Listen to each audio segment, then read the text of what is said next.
and Mr. Huss with us? Dr. Shotwell? I'm here. Miss Bell and Brent are here. I'm on his And Mr. behalf. Huss. here. We're going to call the meeting to order. Today's October the 12th, 2020. Can we start with a roll call, please, starting with Miss Bell? Amanda Bell. Doug Isley. Paula Rakestraw. Bob Wyatt. Vicki McKinney. Kimberly McMichael. Brent Huss. Okay. The announcements are that, one, there's a work session scheduled at 6 p.m. on Monday, October the 26th at the Central Administrative Office here at 511 Harrington Highway. And the next board meeting is scheduled at 6 p.m. Monday, November the 9th at Central Office at 511 Harrington Highway as well. We're going to move into item 3.0, moment of prayer. Reverend Randy Hester, from Community Baptist Church in Reedsville is going to bring our prayer, and then Ms. McKinney, will you start us on the allegiance? I will. Pledge of Allegiance after he finishes. Go ahead, Mr. Hester. I'd be happily confused with Reverend Hairston anytime. Let's pray. Our Father, these are challenging times. This Zoom meeting, if anything, just underlines and underscores just the challenges and complications of the times that we live in. These are times that are uncharted, and so the wisdom of these men and women, as they are working in a dedicated manner to just best serve the students and the families of our community. These are challenging times, so I pray that you'll just give them an extra grace, an extra measure of grace and wisdom and confidence in the decisions that they make.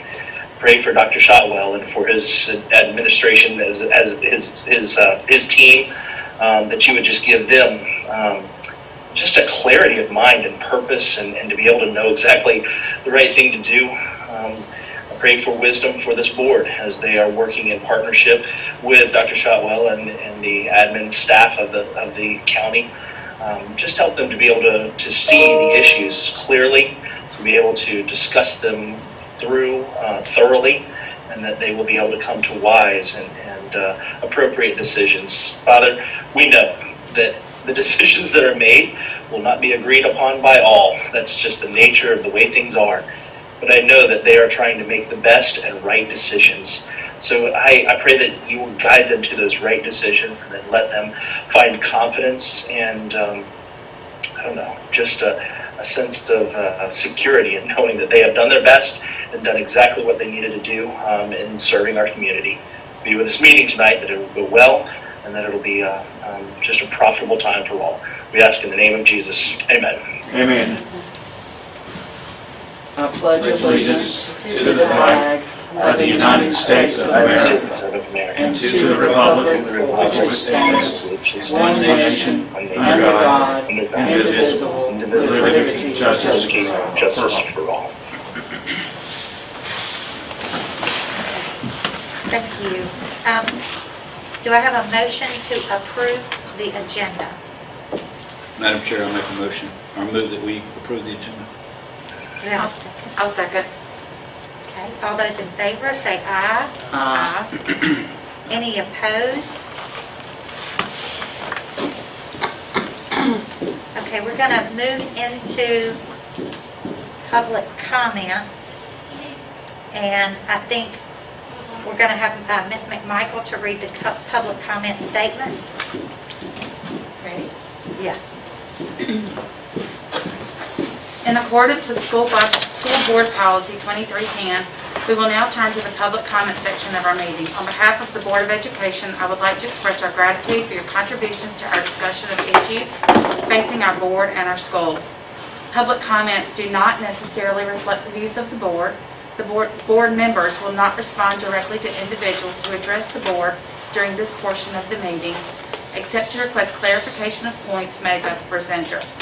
Out of respect for the privacy of our students and staff, discussions of matters involving individual students or personnel will not be permitted. All speakers will be allowed 3 minutes for their comments, and we ask that you please conclude your comments when you hear the second beep. The board will allow up to 1 hour for public comment. In the event that all speakers cannot be heard during the 1 hour designated time, the board will allow the time following the conclusion of its business for the remaining comments.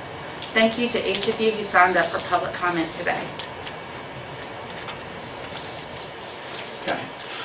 For today, what we're going to do, we've got 2 comments that were sent in to be read. One is from Mr.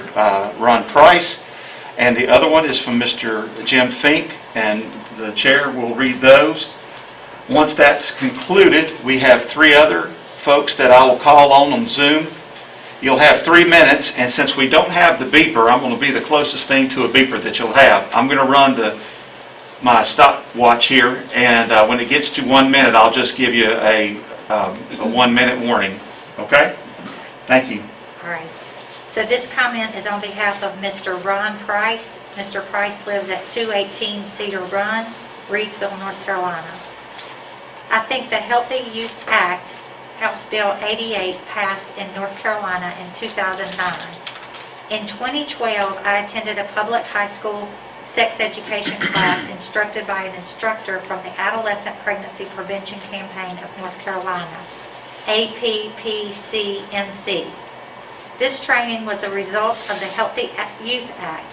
The Healthy Youth Act was passed due to the rapidly increasing number of teen pregnancies and sexually transmitted diseases.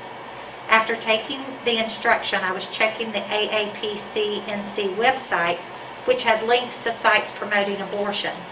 This course was very detailed in the mechanics of sex with attention to pregnancy prevention and disease prevention, but no instruction about moral values and moral consequences and responsibilities.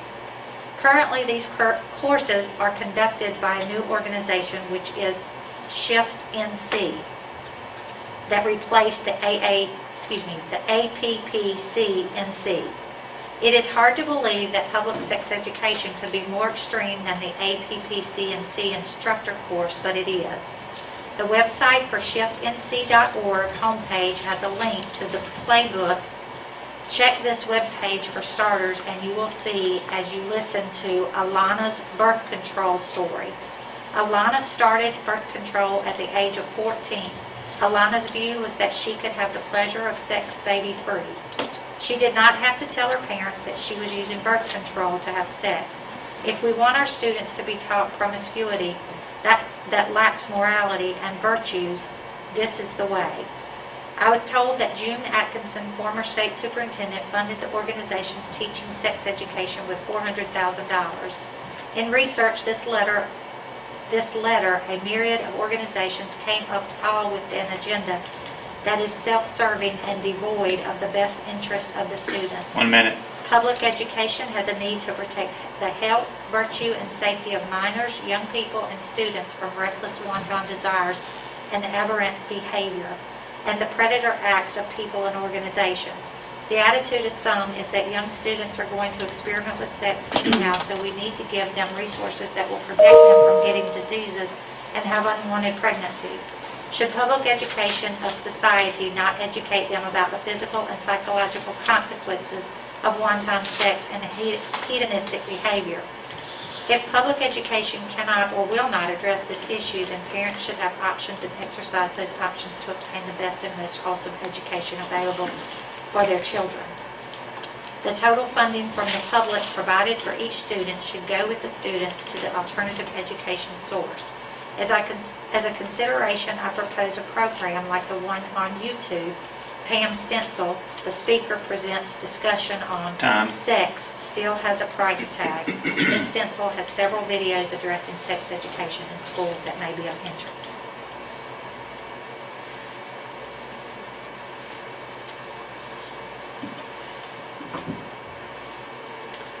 Okay, then, do you want me to go to the next one? Mm-hmm. So the next public comment comes from Mr. Jim Fink. He resides at 405 Wedgewood Court, Eden, North Carolina. Dear board members, Dr. Shotwell and staff, in lieu of recent events, I wanted to again make you aware of the need and the obligation you as a board and school system in educating our students. I recognize the importance of staying safe, the need for kids to be in school face-to-face, and the many staff members who may not want to return to real school for a variety of reasons. The governor has made your job extremely difficult. The media has made this virus appear more dangerous with misleading reports that don't paint an accurate picture, and the CDC has offered many conflicting directions since March. The World Health Organization has now reversed its stance on masks, calling them ineffective. After many discussions with parents, reading the many discussions on social media and various news reports, I have come to a couple of conclusions. One, many parents want to remain virtual for their kids' safety. Two, an equal number of parents would like to see some type of normal routine. Three, there are many staff members that are worried about returning to face-to-face school. Four, EC kids are not getting the needed instruction and are falling very far behind. Five, the reports that I'm hearing so far indicate that the participation of virtual kids are nearly non-existent, with many failing badly. I strongly urge this board to return to regular learning for in-school instruction as soon as the end of October. The virtual option should remain a choice. Staff should be allocated as such to support both in-school learning and virtual by using them in one role or another, but not both. Our kids are guaranteed an education by North Carolina Constitution, and it is your responsibility to ensure that happens. Please, 1 minute. Please open our schools under Plan A for a full-time in-person school. Okay. Thank you. All right, the next folks that you'll have on here will be, and I'll have to just face you guys so you can see, will be the folks that are doing live public comments. And at this time, if Miss Brittany Joyce, if you're on here, if you'll go ahead and unmute.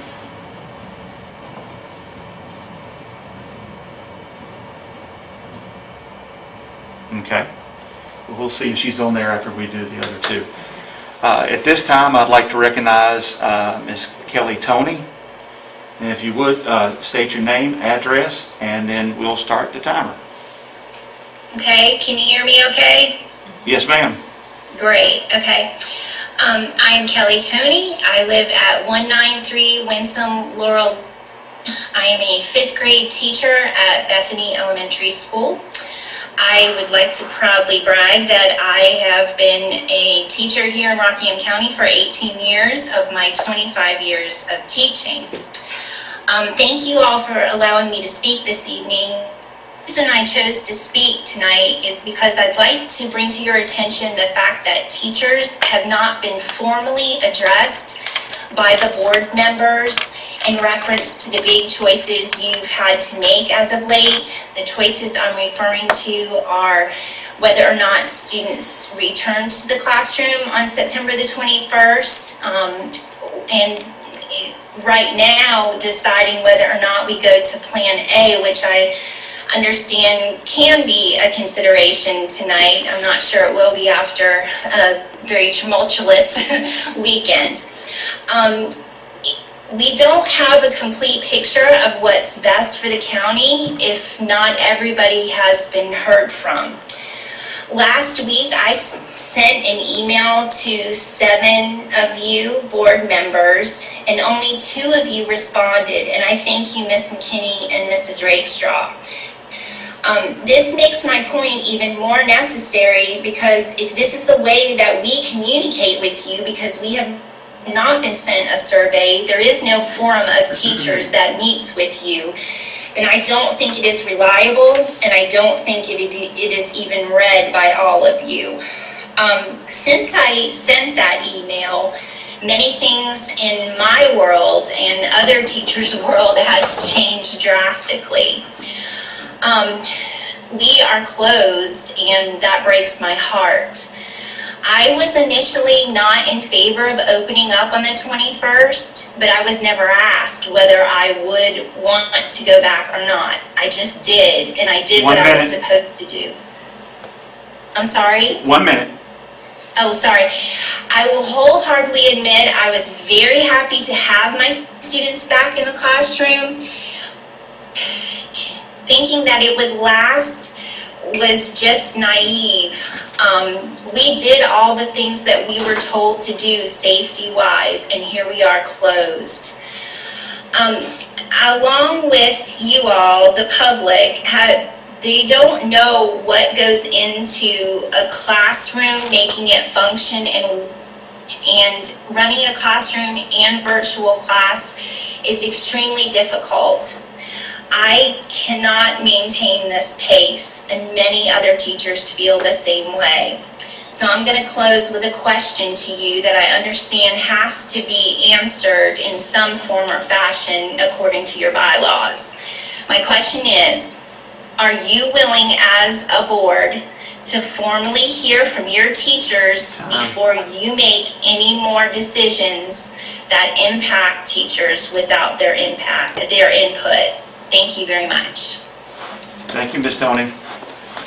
Thank you, Dr. Shotwell. At this time, I'd like to recognize Ms. Amanda Marchese. I hope I said your last name correctly. Marchese. Marchese, okay. I gotcha.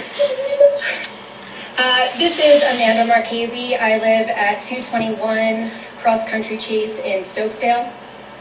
I want to formally address the board and say good evening. And I'm a teacher at Western Rock Middle.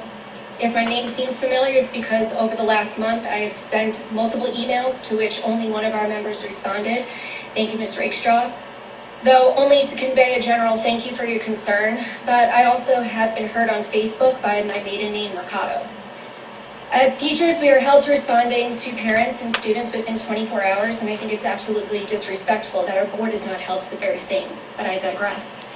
My reason to be here is simple: to be the voice of many colleagues of mine who are unable to be outspoken in fear of ridicule from others and to protect myself and my own. You see, as I've described above, my colleagues and I have sent emails. We would just simply like to be heard as the public and our kids are. However, I do not believe that the board is listening, as many parents, including us, residents, including us, and kids are asking for schools to close again, as we have had more than 9 school cases, plus our own central office is closed since opening just 4 weeks ago. That's 12 student days. The CDC recommended schools opening only if cases were below 3% positive and all protocols were to be met for safety. In all of October so far, Rockingham County has not only been above 3%, but has come close to quadrupling that. Not to mention the safety measures seem to not be effective. Not only is our county and neighboring counties on the verge of being in code red, but our state is too. This is from NCDHHS's dashboard as of Sunday morning. Closing schools and classes for only 2 weeks to come back for X amount of time is outrageous, and this is disruptive. We have known about this virus since March, and we, the teachers and staff, have not been asked what we thought would work. No, instead, we received a survey that was rescinded, even after plenty of teachers and staff members submitted the answers, or correspondents calling us pioneers. Pioneers were volunteers. 1 minute. For their risks. I was never asked, nor have I been rewarded for the risk I'm putting myself in, my family, and my students. We could have easily come up with a plan for those students and staff that wanted to go back, and also accommodated those who did not by making a virtual academy for students, locking them in for a semester at a time. I leave with this question: what will it take for the teachers, staff, and public to be heard as loud as I am right now? I'm on the verge of leaving, as many are. The state has a teacher shortage. What would it mean to the district to lose the teachers we do have? We hold on because, for me, I have so much respect for my admins, and I love my students, and I have a passion for my career. We also hold on hoping that the board will hear us. Schools were given a chance to open. It has failed. Why are we not acknowledging that more cases will pop up, have popped up as of today, even before the flu and cold season comes? Thank you. All right. You practiced that, I can tell, because that was 3 minutes right on the dot. I did. All right. Well, thank you so much. I was going to also see, is Brittany Joyce on the call, on the Zoom right now? And let me check my waiting room just to make sure.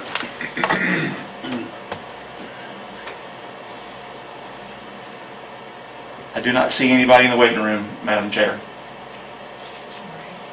Okay, so we will, you all for your comments. We will move on to board comments. Does any board members have any comments for this evening? Any comments? Ms. Bell, Mr. Huss, just speak up if you do.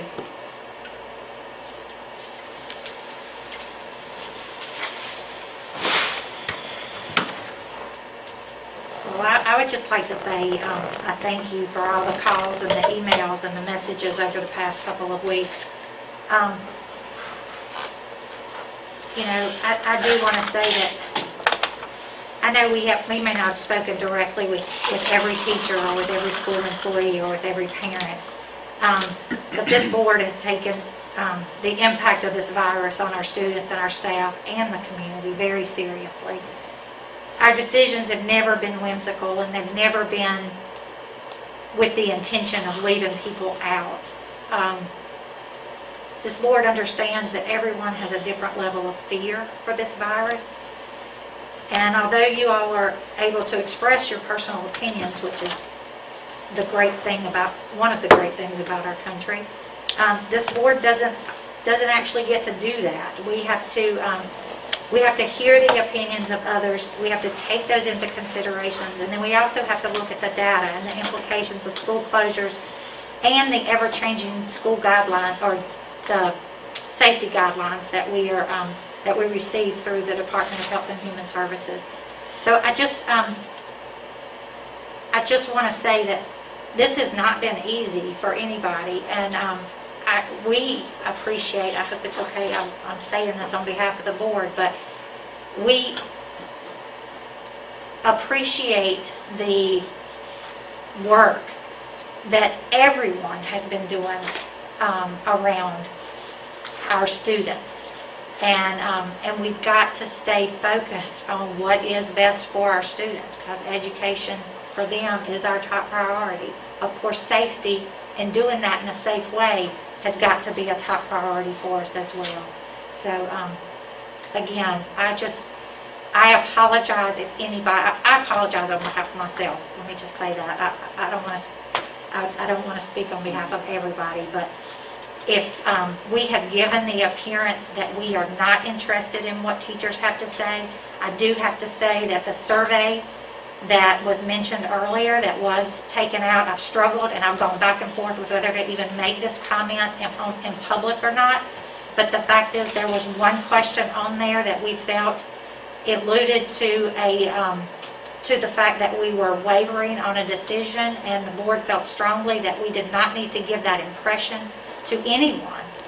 And it was not the intention to not hear what you wanted to say. It was in response to a particular question that was on that survey. So again, I would like to say that I'm sorry that it has given that impression.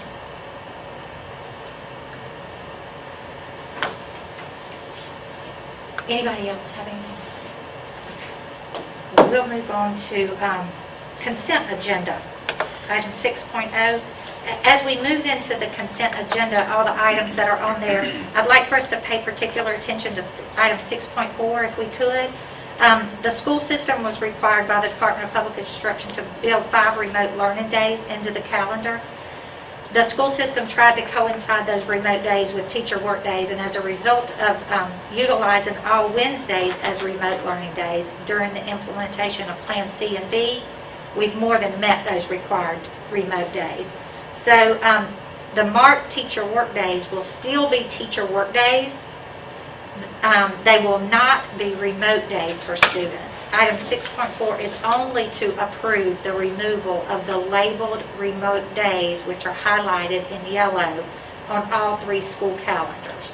So I just wanted to make sure that was clear. Yes, ma'am. I have a couple of questions about that. So we removed optional teacher work days as being remote student days.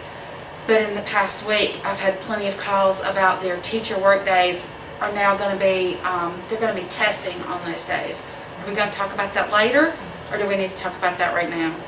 I think we're planning on talking about that during, there's a During the- slide in item 7.3 that will give us the opportunity to have that discussion. But do we need to pull, I guess my question Maybe we do we do. need to pull the calendar That's a good point. to have that? Because if we approve it, then it's approved. That's right. That's a good point. Okay. Sorry, I didn't give you that heads up No earlier. worries. I think that's a good point. We need to put So that the in the warrant. consent agenda, item 6.3, no, excuse me, item Four. 6.4 of the consent agenda will be moved to item 7.4. Thank you. Thank you. Okay. Is there a motion to approve the consent agenda, amended consent agenda? Madam Chair, I make a motion to approve the amended consent agenda. Do we have a second?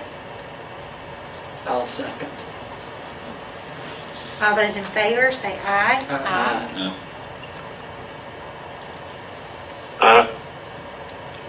Thank you. Aye. Thank you.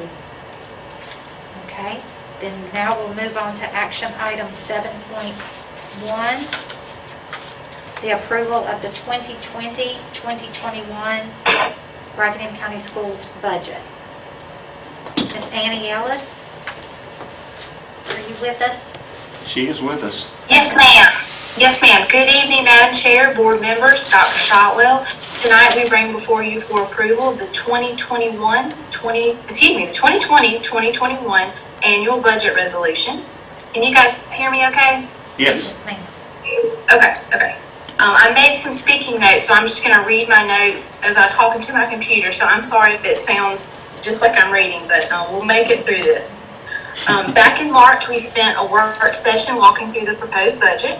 So the annual budget for approval tonight is based largely on that proposed budget, and I will walk through the major changes and answer any questions that you guys may have. First, let me point out that the retirement matching rate and employee hospitalization rate were confirmed in July to be 21.68% for retirement and $6,326 for hospitalization. In the proposed budget, the retirement rate was estimated to be 21.44%, and hospitalization was estimated at $6,647. So this annual budget tonight has the updated figures. So let's start with the annual budget summary, which is that fourth attachment on the agenda. Ms. Rachel, you don't necessarily have to pull it up. There you go. Okay. Thank you. Yeah. So can the public see that or this? Either one. That's either one perfect. they make. Okay, the overall budget increased by $5.5 million from the proposed budget. State increased by $8.3 million. Local increased by $500,000. Federal increased by $4.5 million. Capital outlay decreased by $7.9 million, and the remaining budgets remained the same. So let's look at state first. Ms. Rachel, you can close out of that.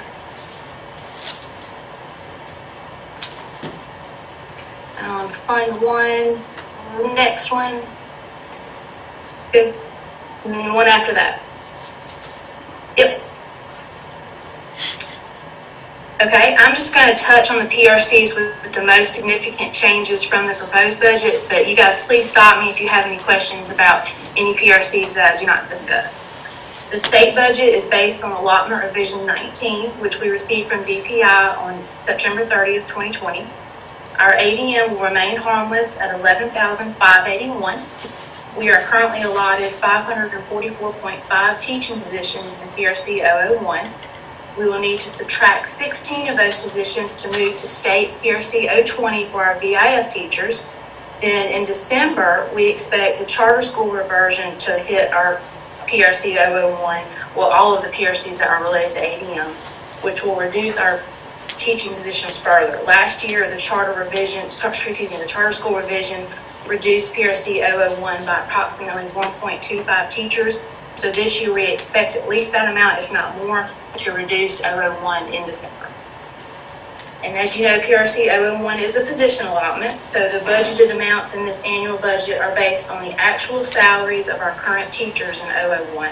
Teachers did not receive a raise this school year, but they did receive their step increase. PRC 002, that is our dollar allotment for our central office administrative staff. The state did increase the 002 allotment by 1.48% from last year's allotment. So this allows us to cover more director salaries and benefits in state 002.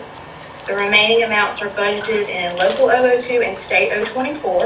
And please note that classified and non-certified staff did not receive a salary percentage increase this year from the state. I have a question. Okay, moving down to PRC 015. Annie, Mr. Isley has a question.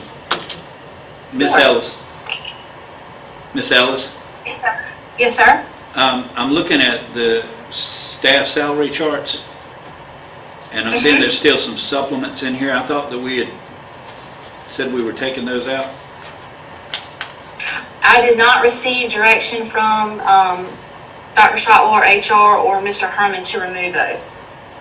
Madam Chair, didn't we talk about this and have a vote on that? We did. There's a legal obligation if it's written in the contract. Well, then To maintain the this salary. then I submit that we table this. Actually, Mr. White, did you want to bring up the fact about the 2008 or 1920 budget and do the month-to-month? Because we specifically talked about that. Well, one thing that bothers me, Annie, is I was of the opinion we were going to get the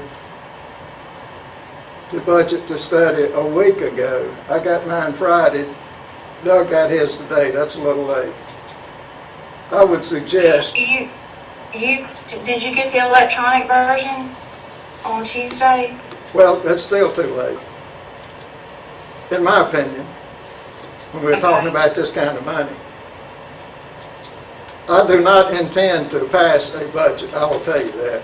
I will operate like we did last year, month by month, and keep a close watch on it as we go through, and try to be fiscally responsible.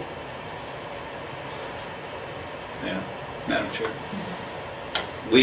I can't remember how many months ago it was, but we said in here, Mr. Huss made a motion, and then there was, I think, a friendly amendment to it that we would put a freeze on this particular one, the PRC 002. So we've instructed staff via a vote to take it out, and now it's being brought to us. And like I said, mine's dated October 6th. I mean, it's even getting it electronically. This is a lot of information to go through, and this is a $134 million budget. And I'm with Mr. White.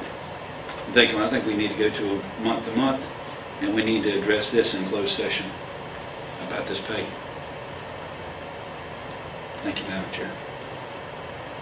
I think we need to have a better understanding of the difference between maybe a supplement and what we may be confusing a bonus. I'm not exactly sure.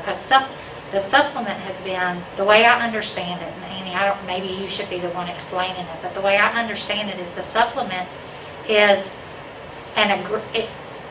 they're given a salary, but based on the position that they hold, there is a expectation of a salary. And I'm not saying it right. Maybe you should explain supplement, Annie. I'll keep my mouth shut.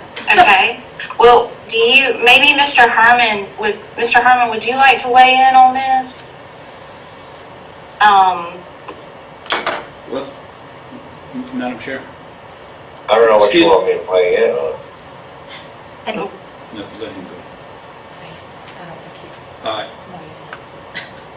I don't know that it's proper for us to discuss this because of where this may go, because I've had conversations with the superintendent in regards to this, and I was led to believe something one way. So I say that we don't go forward discussing this 2021 budget, go back to what we were doing and have staff go back and review what we said in our meeting and what we voted on, where it was a majority vote. It was a 6-to-1 vote. Well, why don't we move ahead with Ms. Ellis giving us the rest of her report, and then if there's a motion to table the approval, then we can have that discussion at the appropriate time. How about that? I contend I move that we table it now. Would the rest of the board members like to hear the rest of the explanation of the budget? Madam Chair, Yes, Ms. Bell? it's my understanding, I think I heard Dr. Shawwell say that there was some legal ramifications attached to the state budget. I would suggest we table the state budget and move forward and discuss the other budgets. I agree with Ms. Isley, these should not be discussed, I don't think, in open session. Thank you, Ms. Bell. But it will also impact the other budgets. I mean, at least the local. Yeah. The supplements and bonuses are paid out of local. The state budgets are just salaries. So are we just tabling the whole discussion? So then could you not discuss the state and local, table just those two?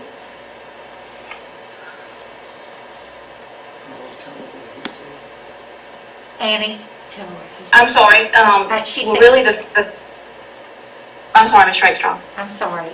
Did you hear Ms. Bell? Ms. Bell, this is Ms. Bell. Yes, ma'am. So you guys would like for me to not discuss state and local?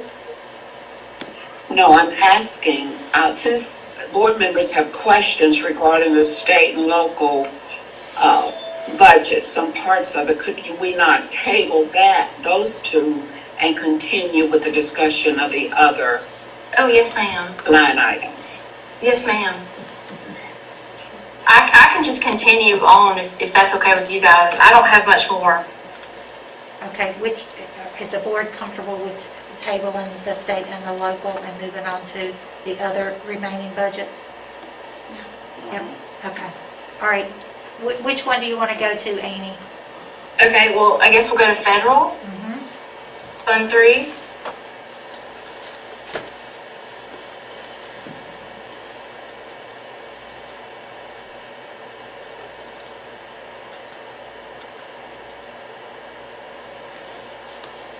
Okay, so federal is also based on allotment revision 19 received from DPI on September the 30th. So in this budget, we went through and updated the allotment amounts based on that revision. So carryover amounts from last year have been confirmed, so they were added in. And any new allotment, the allotments for 2020, 2021 were updated. The main difference in this budget and the proposed budget is the addition of PRC 163, and that is the CARES funding we received from the federal government for the coronavirus, and it's to be spent specifically on needs related to the coronavirus. And Dr. Perkins went through a lengthy discussion on that back in June.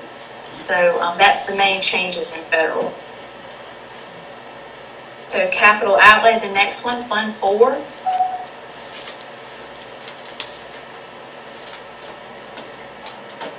In the proposed budget, we had our wish list of what we wanted, and we did receive the same funding from the county commissioners, the same appropriation from last year. We just want to say that we're very grateful for their support.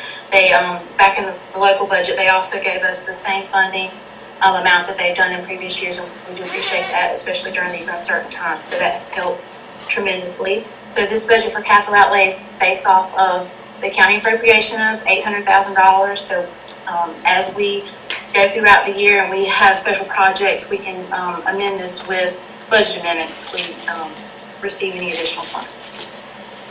And then we also are, whoa. Sorry, Dr. Shaw. No, that's okay. And we'll also be able to work with the county finance officer and look at any of the restricted sales tax that's collected during this fiscal year as well for projects similar to what we did last year. Madam Chair, Amanda, Yes, Ms. Bell. did I hear, Ms. Ellis, did I not hear you say that there was a reduction? No, ma'am. They kept our county appropriation for our local current expense fund and our capital fund the same as prior year. So I was just saying thank you to them for keeping our funding the same. Yeah. Okay, thank you. Mhm. And the remaining budgets, Fund 5 through 8 remain the same from the proposed budget. And that was really all I had. Okay, thank you for walking us through those. So, I do want to say that overall, for our state budget, we look solid for this school year, but we need to begin preparing for the shortfalls in revenue for next school year because it's not looking promising. So any shortfalls that we have in state revenue will either need to be covered in our local fund balance or budget cuts will need to take place as we prepare the proposed budget for 2021-2022. Which for Miss Ellis and I will begin in November. Correct. Madam Chair, yes, Ms. can I make a comment? Yes, please. Ms. Ellis, Yes, ma'am. thank you so much for the pie charts. They are fantastic. You are very welcome. I love You are very welcome. I do want to note on the very first one at the very beginning of the book, that annual budget at a glance, the cents got me. On the total expenses, our federal budget is the only budget that we carry out to the cents. And when I put it in there, I must have thrown the cent in there because it is $1 off on the total expense side. It should be $269, not $268. So I will update that. It was going too fast. I think those would be handy as we talk to folks out in the community too. You said it should be 260. Yeah, the revenue and the census should equal. Okay. All righty. Thank you, Ms. Ellis. You're welcome. So that will, do we need a motion to table that? Or do we just roll with that? I don't think so. Okay, all right. So we'll move on to item 7.2. I'll mark that as a table. A criminal justice technology program, Dr. Scott. Yes, ma'am. Good evening, Chair Rick Straw, board members, Dr. Shotwell. I have with us today Vice President of Rockingham Community College, Sheila Regan, along with Chief Hassel, who is, of course, the Chief of Police for the City of Reedsville, and Leanne Basinger, also of the City of Reedsville. And they got a great opportunity for our young people, opportunity to earn a great living and also serve our community. And another great example of RCS working with RCC, at this time working with our law enforcement community. So without any further ado, Sheila Regan, it's on you.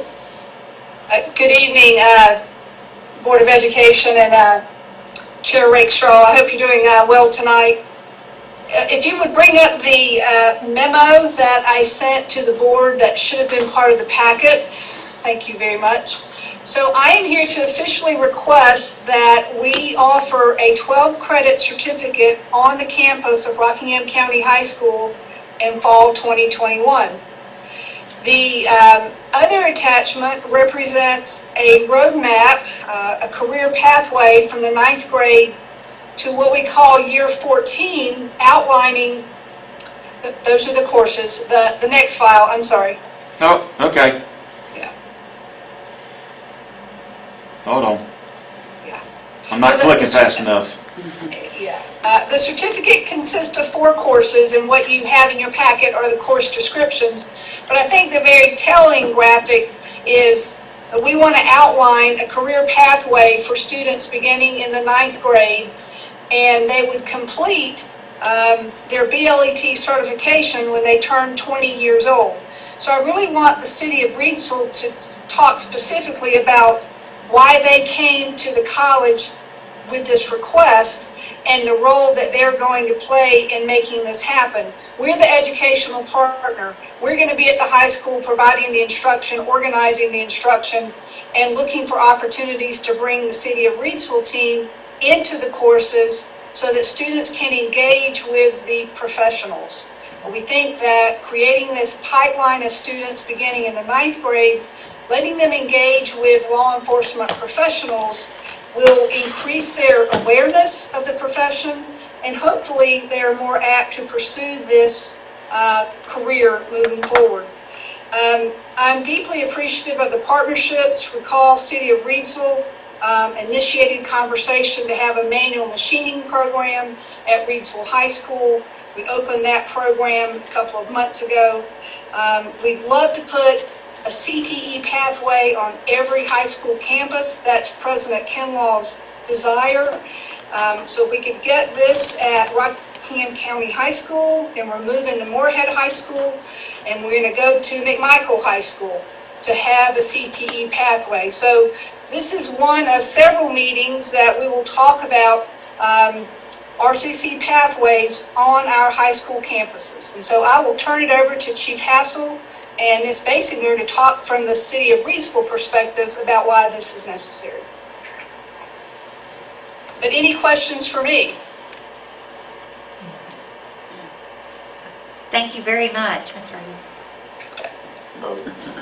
Thank you so much. Will they bring up the slide for us, please? Chief, you asking a whole lot of me tonight, aren't you? I'm sorry. Well, That's all right. You tested my technology skills. you're doing well, sir. All righty. Thank you so much. And I'd like to first thank our board chair, Ms. Regstrom, and the other board commissioners for allowing us to present this to you this evening. And also I'd like to thank Dr. Scott, and Ms. Regan, and the staff members that was a part of our strategic team from Rockingham County Schools, and working with us in collaboration to put this together. But with me tonight is also Ms. Leanne Basinger. I know her screen says Michelle Smith, but I'll assure you Ms. Leanne Basinger, our HR director for the City of Reidsville. But as you see there on the slide, the goal of the Law Enforcement Academy is to provide a small learning community for the students interested in pursuing a career in the criminal justice field, offer an applicable work course beginning in the 9th grade, 10th grade, but then leading into the 11th and 12th grade with college level coursework. It will help the students prepare for post-secondary education at RCC, Rockingham Community College, resulting in preparedness for a career in public safety and the criminal justice profession, thereby producing a competitive employee for the 21st century job market. Over a couple of years ago, I had the opportunity to meet many of our students that are in the Public Safety Academy at the Reidsville Showcase. And a great majority of those students were students interested in the fire profession. And then the second group, or the largest group, was EMS. The very smallest portion was police officers, individuals interested in going into criminal justice or into law enforcement. And that is when I started thinking, and others started thinking about how can we get more students interested, and that is why we're here before you today with our proposal on the Public Safety Academy enhancements. So I'd like to take just a second to say thank you for allowing us to speak to you tonight.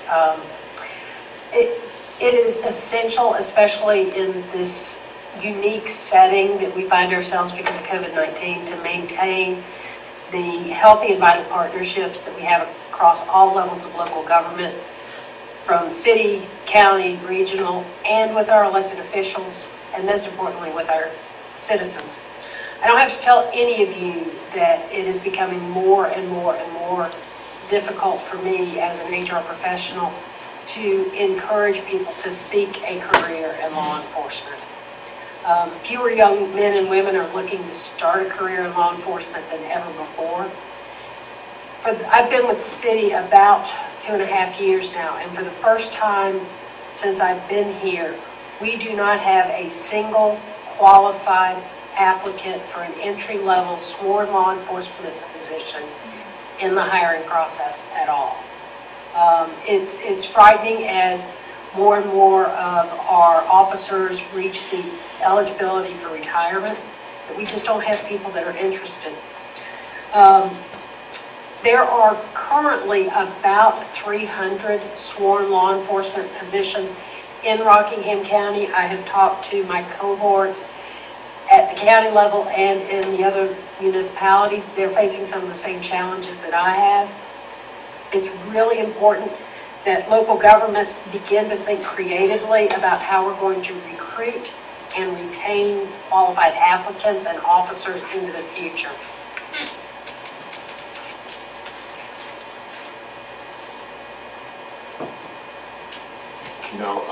The Public Safety Academy will act as a bridge or to bridge the gap between high school graduation and the basic law enforcement training program, what will be better known as BLAT.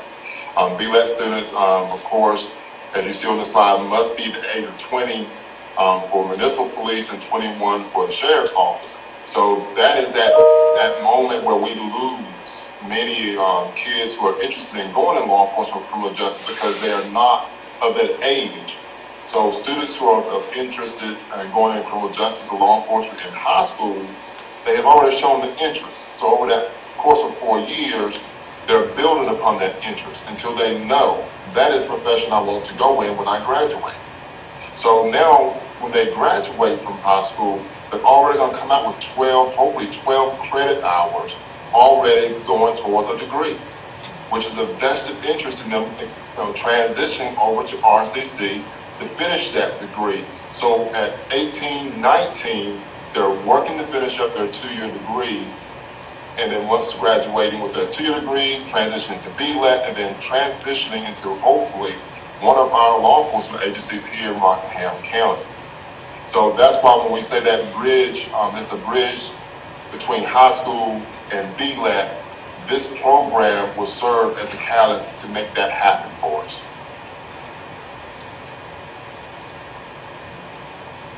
And just because we're in this unprecedented period in American history, I thought it was important to look at some of the other careers that a criminal justice degree might lead to. They don't all have to end up in local law enforcement. Park rangers at the state and national level can have a background in criminal justice. Crime scene investigators, forensic accountants, courtroom bailiffs, paralegals, even our 911 telecommunicators benefit from having an associate's degree in criminal justice. There are a number of opportunities that don't require putting on a badge and a gun every morning to utilize that education. It was important that Ms. Bainster highlight that because I do believe, we already know with our existing Public Safety Academy, many of the students are fire, EMS, very small number are there interested in law enforcement or criminal justice. With things that are going on across the country now and how many of our young men and our ladies, how they see law enforcement, when they hear the Public Safety Academy, I think that's the first thing that pops in their mind is, well, I don't want to be a police officer. And so we wanted to highlight all of those different career opportunities because with the Public Safety Academy, yes, it's going to focus on law enforcement. We also want to focus on criminal justice and the other criminal justice professional careers that they can possibly go to with a CJ degree. The vision. Some classes that the students will take at the Public Safety Academy will be at our Rockingham County High School, while other classes will be taught at RCC. Could have some lab experiences at our local police departments, whether here at the Leesville Police Department or the other agencies in Rockingham County like Eden, Madison, Stoneville, Mandan, or the Sheriff's Office. Encourage guest speakers from current law enforcement officers from a variety of agencies. The city of Reedsville supports this enhancement to the Public Safety Academy so much that I will also be allowed to be one of those guest speakers and even teach, if necessary, some of the classes that the students will have to go through to get college credit if allowed. This also will help develop internship programs with local police departments with students after high school graduation. And then we wanted to mention there's some state funding offset or opportunity to eliminate student loan debt.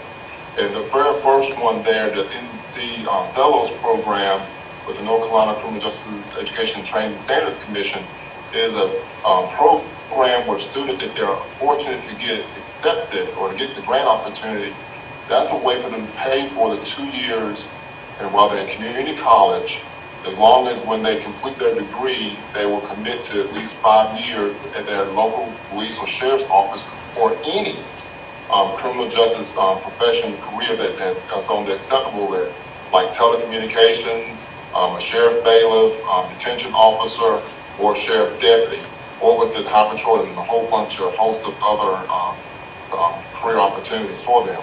The youth apprenticeship in college and career promise. I also want to just make sure I mention another vision, at least for me personally, especially if given the opportunity to be a guest speaker in front of many of these young men and ladies who have an interest in criminal justice and law enforcement, just to be an inspiration to our young minds, you know, as a police chief, but also as a minority. I hope I can inspire many students, all students, to go into this line of work, whether in criminal justice or in law enforcement. So this is a great opportunity to be in front of the kids, and it will help promote diversity.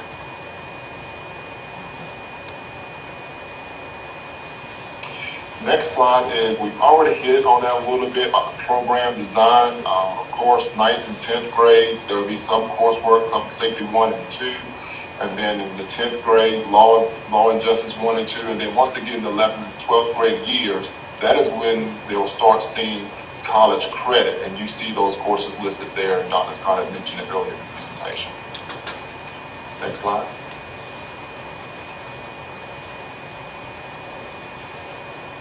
So Chief Hassel and I have already met with a number of folks about this proposal.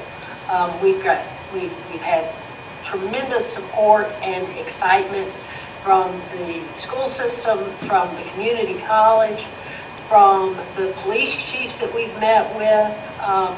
Everybody sees how powerful this program could be in moving us forward and helping bridge that gap between high school graduation and eligibility for a career in law enforcement or in criminal justice.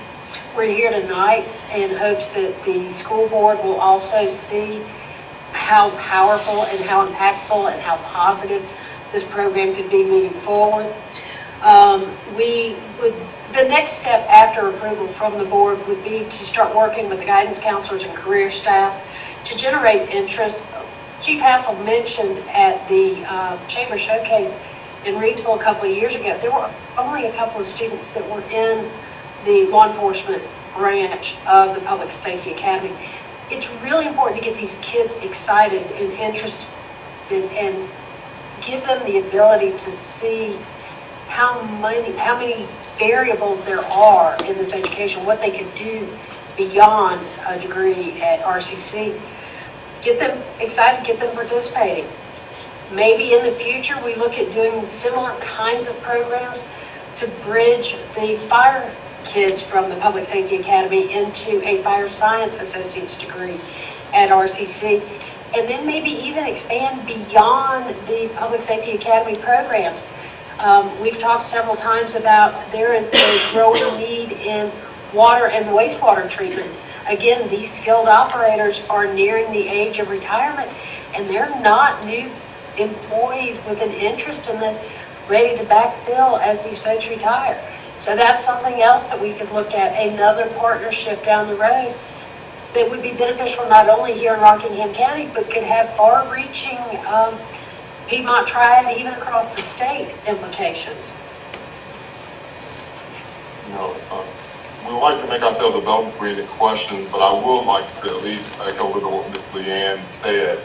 You know, for me as a police chief here in Reedsville, and I know I'm going to echo, I think all other chiefs in our county would say the same, you know, it's getting a little harder finding qualified individuals to join the ranks of our police departments. When we had our meeting together with the sheriff and the police chiefs, we do believe this enhancement to the Public Safety Academy is going to help us get more qualified individuals within our ranks. But for us, and I know for me, it will also help us to get more qualified individuals that have a vested tie to our community here in Rockingham County. You know, that is very important to each of us to hire individuals that know our cities, that know our county, who want to be here and work and serve our citizens throughout not only Reedsville, but throughout the whole county. So this program is going to help us do that.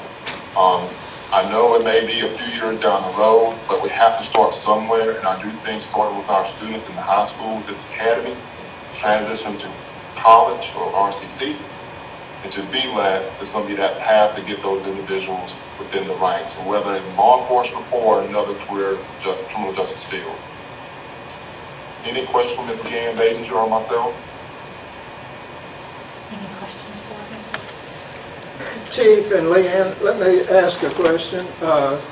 Make sure I understand exactly what you were saying. I think this could be a great thing. 9th and 10th will be done on the individual high school campuses. 11 and 12 will be done probably on the RCC campus. Is that the way we're looking?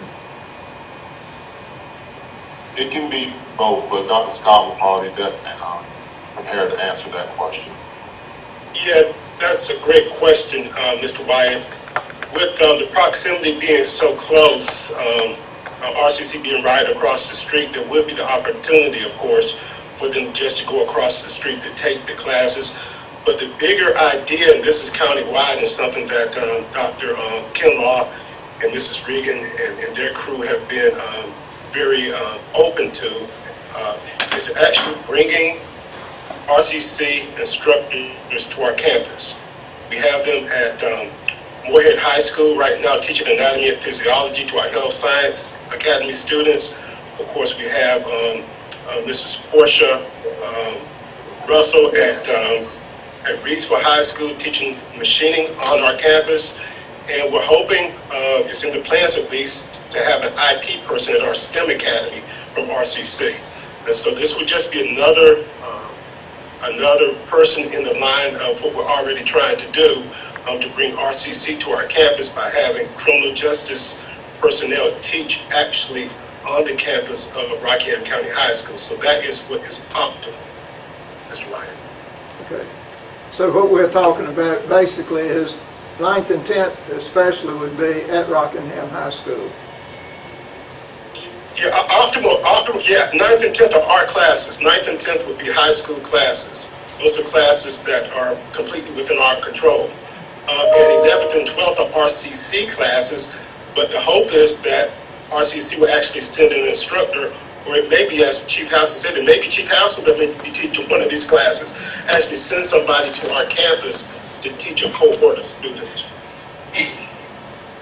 Right, and I'd like to add that the idea is that we're going to be on that high school campus engaging with the high school teachers and really getting to know this cohort of students. We don't want to just walk in, teach a course, and leave. We want to really engage with that high school culture and meet them in the 9th and 10th grade and encourage them to pursue this pathway.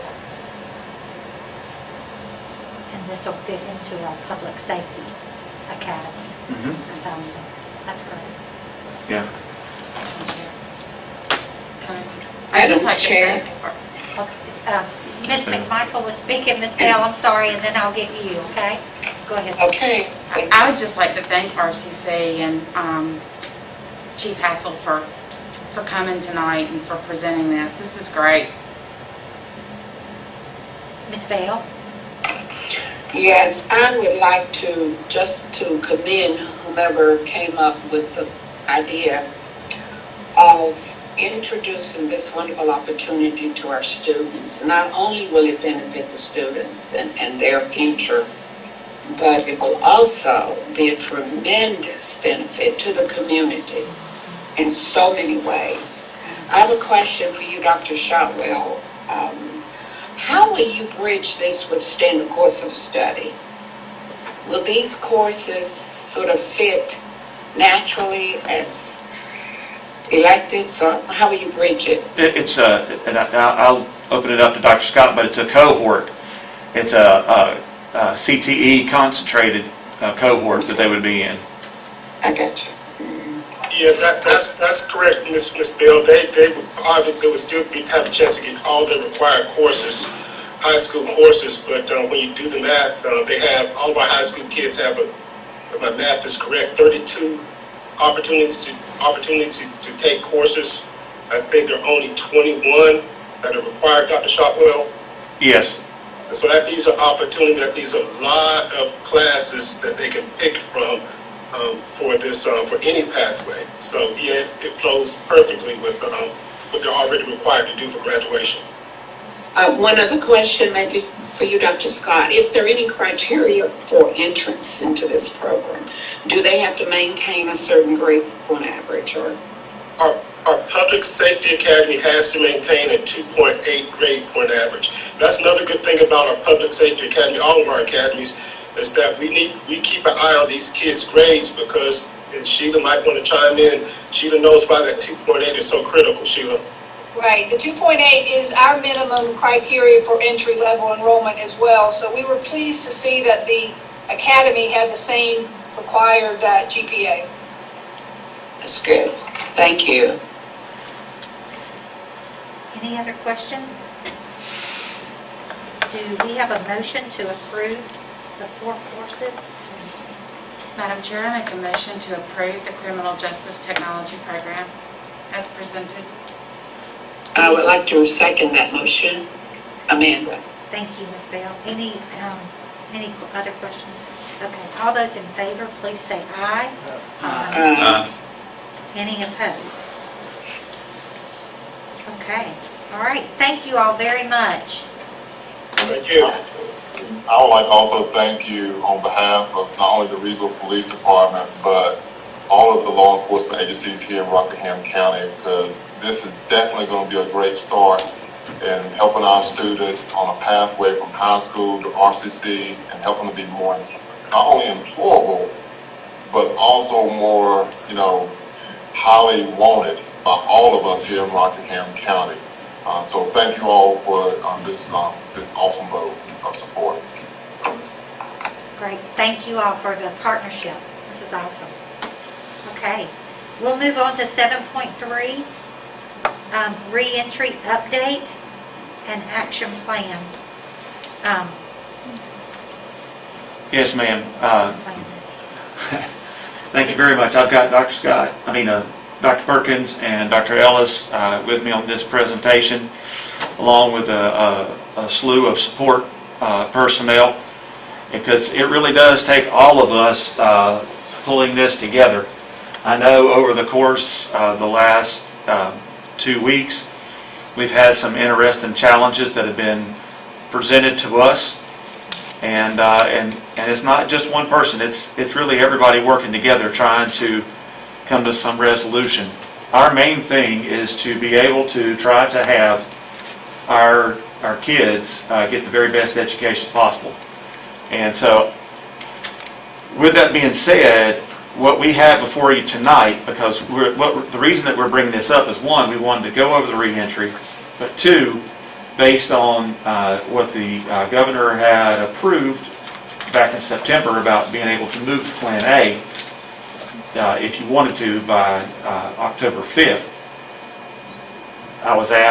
we were asked to be able to put this together. And so what we've got before you here today are really 3 options that we've looked at. And of course, this is all based on when we uploaded the information last week. The one thing that we did change were the numbers for the numbers of folks in Rockingham County.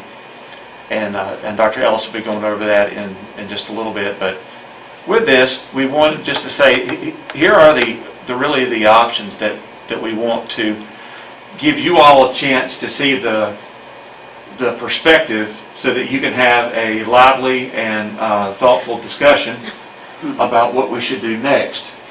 And so one option that you could look at would be transitioning to Plan A. And remember, when we're transitioning to Plan A, it really only affects our pre-K through 5th grade students. And that what we would do is transition on November 2nd. All schools and Dillard Academy would be pre-K through 3rd grade. We would still keep the instructional planning and cleaning days on the Wednesday, and then grades 6 through 12 would still remain on Plan B. And we would also do the same for grades 4 and 5. One of the reasons being is that we were looking at social distancing requirements for our 4th and 5th graders on that. Option 2 would be that we would transition to Plan A on November 16th, all schools and Dillard Academy, for grades pre-K through 3rd grade. Again, Wednesday would remain as the instructional planning cleaning day, flex day for everyone. And then, again, 4th through 12th would be on Plan B. This would provide Dillard Academy an adjustment of 5 weeks to practice with the safety protocols that their fellow elementary schools have had the opportunity to do since September 21st. That was the first day of their intersession. On option number 3, one of the things that we were looking at was the possibility of maybe continuing to do Plan B at least through January 15th, 2021. All pre-K through 12 students would remain on Plan B, in-person learning and virtual learning. So we would still have our AA and BB, and Wednesday would still remain the instructional planning and cleaning day for all schools. That way we would have a natural beginning for Plan A at the end of the semester. It would also allow for further monitoring of community spread and the COVID-19 metrics with the recent increase in numbers that we've seen in Rockingham County. One of the things, especially for our high school students, they'll be all beginning a new semester. With the second semester, they'll be getting all 4 brand new classes. Many of our middle school students will be going from at least one elective to another, and also either getting social studies or science, depending on which semester they're in with that. And it would also give us an opportunity to make sure that we have all the necessary precautions in place to be able to do a possibility of Plan A. We all want our kids to come back. I mean, that's the ultimate goal, but we also want them to be safe, and as well as our teachers to be able to be safe. But that's what we have as the 3 options. We just thought that we would just go ahead and throw that out first, and then I'm going to let Dr. Perkins and Dr. Ellis take it from there.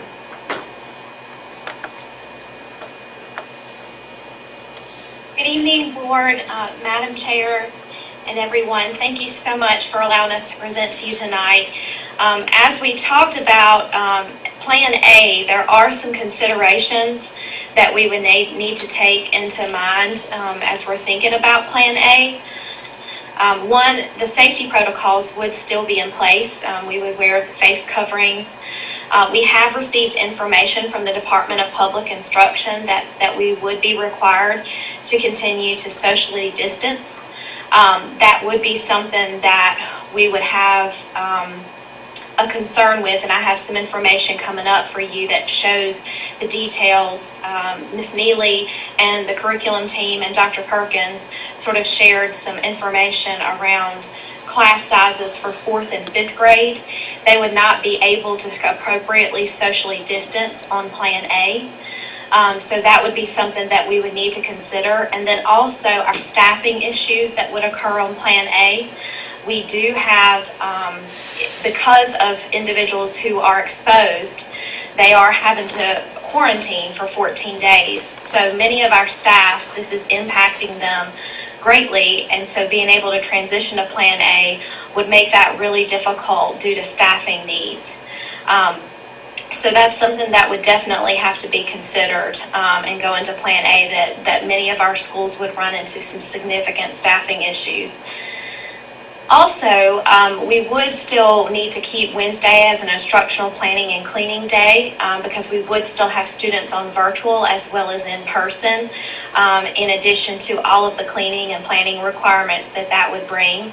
Mr. Hensley is going to present in just a little bit about transportation, but we would be required, and it is asked of us to remain transportation on Plan B, instead of if we went to Plan A. So while we may run school on Plan A, transportation would run on Plan B, and he's going to give you a lot more details around that when it gets to his section. So that sort of helps summarize a little bit about Plan A. There's also an infographic there that gives a little more detail for later, for further look. Ms. Young, our Director of Health and the Health Department, is also here on our call today. And I just want to, before I go into some of the metrics, I do want to really thank her for her partnership through this. Ms. Perkins, our lead nurse, Amanda Perkins, is also on the call today. So we have both of their expertise here. And I want to thank Amanda Perkins. She is with me every single day when we call the Health Department multiple times a day. Ms. Young always answers our call, and we always have a ton of questions for her, and we present each of the cases regarding our schools. We have presented with her and gone over the facts and the details and have tried to make really good decisions that are in the best interest of the safety of our students and our staff. And so with that being said, I just want to thank those two ladies for the amazing leadership and partnership that both of them have had, and I'm really grateful for both of them. But they are also here as we may have questions in just a little bit. This is the infographic that the Department of Health and Human Services posts on their Facebook, so many of you have probably seen it, but this is most updated from October 12th, from today, this morning, and it does show that we do have 1,571 lab confirmed cases, and that's as of this morning. So I'm sure Ms. Young can tell you that is an ever-changing. This infographic is updated daily, and sometimes they have to resolve cases through the state, so that may not be totally reflected until a few days after that. But it provides, good information about where we are. It shows how many are hospitalized, how many are recovered, how many are at home and recovering, and also the number of deaths, and also asymptomatic as well. So you can see, and it's broken down by race along with some additional data there for you. The other graph that she provided, Ms. Young has provided for us, if you want to go to the next slide there. These are the cases actually broken down by age. So it doesn't mean, what this means is it shows you from age 2 all the way up past 74, the percentage of cases that make up the total number of cases, the 1,571 cases that I just mentioned. And so you can see that it certainly does hit across all ages, but definitely there are certain peaks and valleys there at the young adult age, and then also at the, I guess at the middle age, I guess you could say. And so you can certainly see that it does impact a wide variety of ages within our district. And this is specific to Rockingham County Health Department, and this is updated as of this morning as well. And Ms. Young shared this with us this morning. All right, if you want to go to the next slide. The other information that I just wanted to share with you through the public, there's two really important documents. One is the Public Health Toolkit, and also one other one that I actually meant to link in here. And what that is the reference guide. And so I want to talk about both of those documents, and then also we can look at the RCS classroom numbers. And I know Dr. Perkins and I both could explain some of those numbers, but he probably will do a better job at that than me. So when you look at this information at the Public Health Toolkit, you'll see that for Plan A, that picture that you saw on the slide, and Dr. Shotwell's going down and he's going to show you where it's looked at. This is the guide that we use. There it is, Dr. Shotwell, if you can go back up to page, or Ms. Rakestraw, I'm not sure who's driving. Depends on where you're looking. Page 2, if you'll go up. That pink box right There you there. go. Right there, yes. Thank you so much. Schools, as we look at either Plan A, Plan B, or Plan C in any of our planning, it talks about looking at the COVID-19 metrics. And Plan A, it does talk about when the metrics stabilize, that is where, and they move in a positive direction, then you can move to minimal social distancing. Moderate social distancing is recommended on Plan B. But we did receive information from DPI that has indicated if we move to Plan A that we, must still continue to follow the 6 feet social distancing requirement. So again, I would just say those grades 4th and 5th, that would be very challenging, and it would be not possible in many of our 4th to 5th grade classrooms, which we can show you in just a few minutes.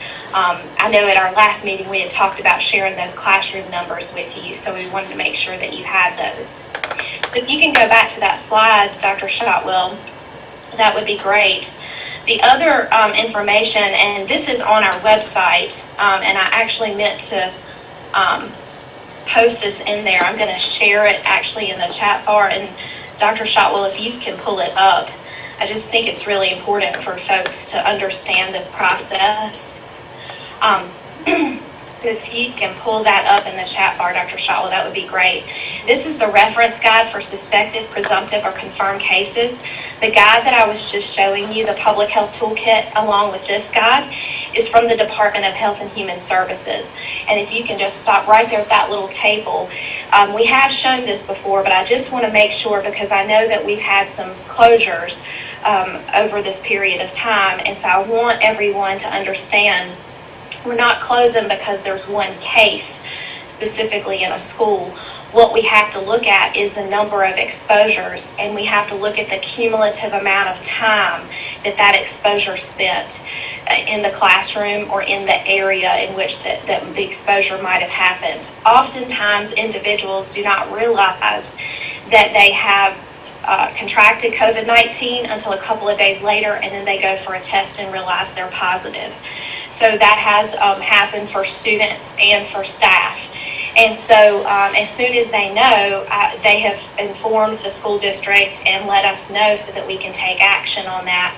And you can see right here at the first part of this table, there's 3 areas that the Department of Health and Human Service has us monitor. One is exposure, no symptoms. One is diagnosis, no symptoms, and the other one is symptoms. So for example, if we have a staff or a student who has an exposure with no symptoms, we would go to page 4 or 5. So if you can go down to page 4, Dr. Shotwell, that would be great.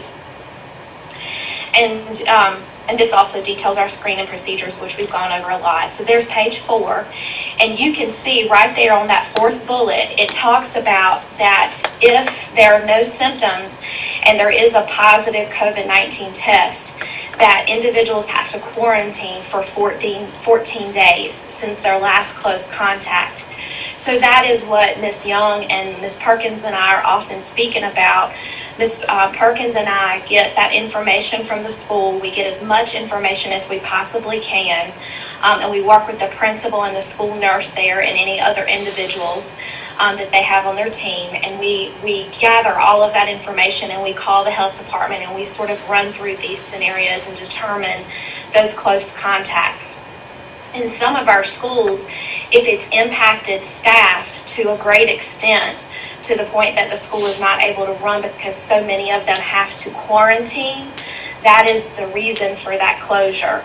So it's not just one positive case, it's that there's also a reason for staff impact, and that's in our plan, that we approved, that you guys, we went over in August and you guys approved. So that's one situation. The other one is a cluster of 5 cases.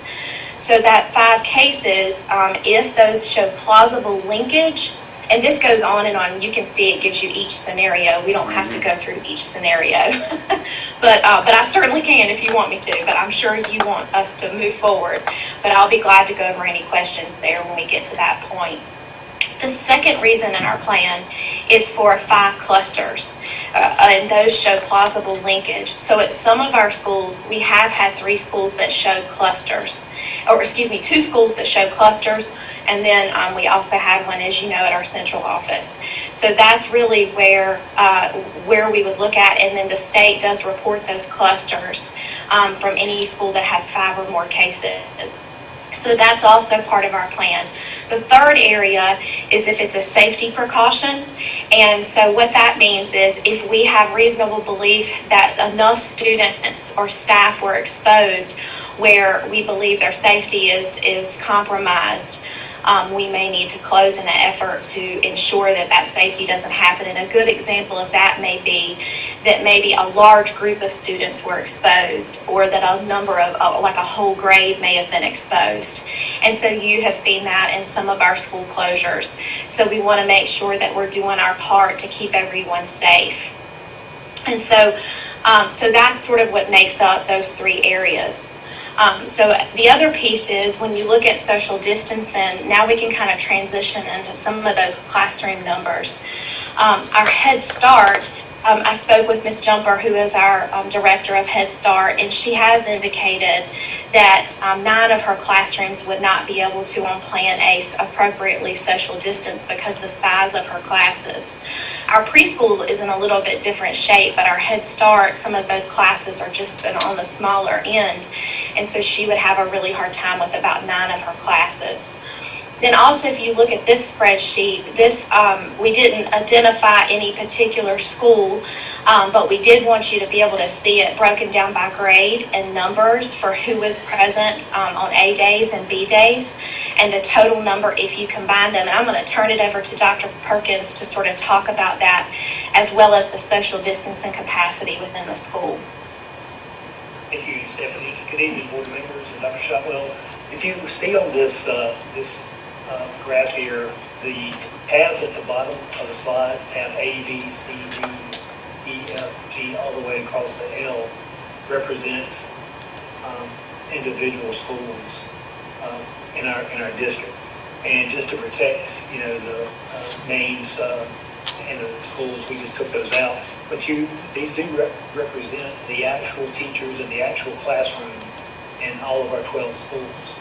And if you can stay right there, Dr. Shotwell, I just wanted to point out a couple things. If you look at column B and C, those are the number of students that are coming on A days, and column C is the number of students coming on B days. Column D is the sum of those 2 students that are attending, and then column E is the capacity that the individual classroom has to social distance within 6 feet. So any of those cells that are highlighted in green indicate that there's not capacity for the social distancing. And the principals had column F to identify any other factors that would impact that. In many of the schools, I know if you go back to School A, Dr. Shotwell, you'll see that some of the unique, I think you have to slide over. Thank you. You see under column F, the additional notes, some of the furniture considerations that prohibit that there are schools with permanent furniture that create some hindrances into the classrooms, and then there are a lot of classrooms that have tables instead of desks that can be moved around. So there are a lot of individual factors like that impact the individual classroom. So we have that information for you. I know that was a concern we wanted to know. If you scroll down, Dr. Shotwell, you're looking there at kindergarten through. If you look at the 4th and 5th grade at this school, their early grades are more impacted than 4th and 5th. As you go across and looking at other schools, you'll see 4th and 5th grade, because of class size, would be much more difficult to maintain that 6 foot social distancing. believe that's kind of what we wanted to show with that slide set. Yes, sir. That's exactly right. So if you want to go back to the, and we can certainly come back to that if you all have any questions. If you want to go back to the presentation there, Dr. Shotwell. Let me ask a question, please. Sure. Option 1, 2, and 3, pre-K through 3rd grade. Dr. Shotwell, my understanding is it doesn't include 4th and 5th grade. Is that correct? That is correct, sir. The figures that we just looked at, did they include 4th and 5th grade? Yes. Yes, sir. That's what I thought. Okay, so how do we stand on K3? It really depends on school. You can see that school A really had some challenges in their K3 that it would not work. But what the schools could do without 4th and 5th grade in there, they could use those extra rooms and even hallways, to continue to find ways to social distance. So, if you see the school A, there's several in kindergarten, all of 1st and really 2nd grade wouldn't be able to do that. But by not having 4th and 5th grade there, you have that whole hallway in 4th and 5th grade, or those wings that you could use the hallways, those classrooms to further, distance students to make it work for pre-K through 3rd grade, if that makes sense. But that would require 4th and 5th going all remote. Is that what? Yes. That would require 4th and 5th. Yeah. And well, I tried to look at because I liked the spreadsheets that showed what classes could meet and what classes could not. And so I just kind of ran some numbers, and if y'all can trust my math, it turns out that 62%, or approximately 62% of the kindergarten classes cannot meet social distancing. 56% of 1st grade cannot meet social distancing. 42% of 2nd grade cannot meet social distancing. 22% of 3rd grade, 66% of 4th grade, 65% of 5th grade. And in the self-contained EC classes, if I'm right, Dr. Perkins, and you help me, it showed 75% of those classes could not meet social distancing with Plan A. And I'm sorry, that means in that specific classroom. So you're right, in that specific teacher's classroom, based on the numbers that they have, if you combine A and B day students together.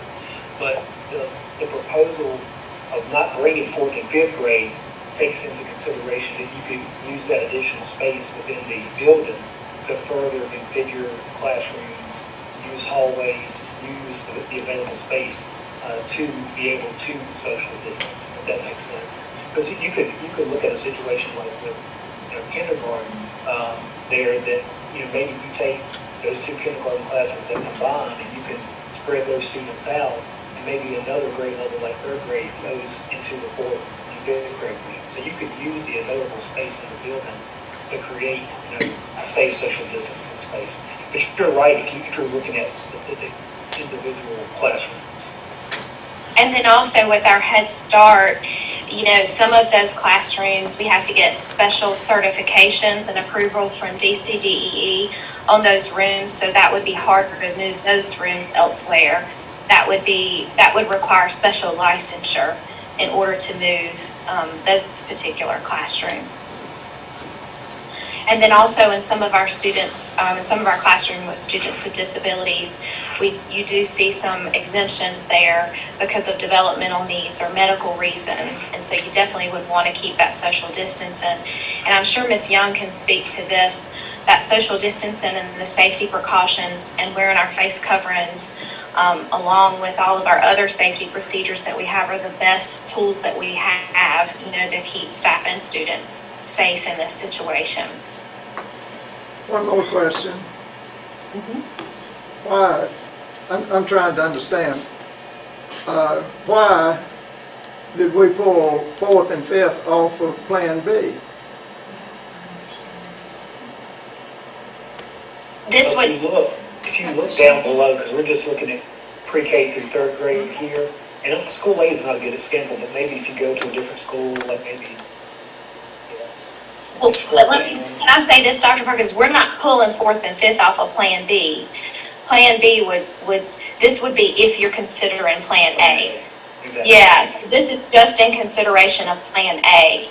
So when we were just pulling these numbers for you guys from our last time when we met, you wanted to see them in relation to Plan A, but Plan B would still be that all the students would still be on the hybrid, and that would still include fourth and fifth grade on Plan B. So when we're talking about Plan A, we're only talking about K through 3? Pre-K through 3. Pre-K through 3. And we're going to screw up what we've already done with 4, 5, 6, 7, 8, 9, 10, 11, and 12.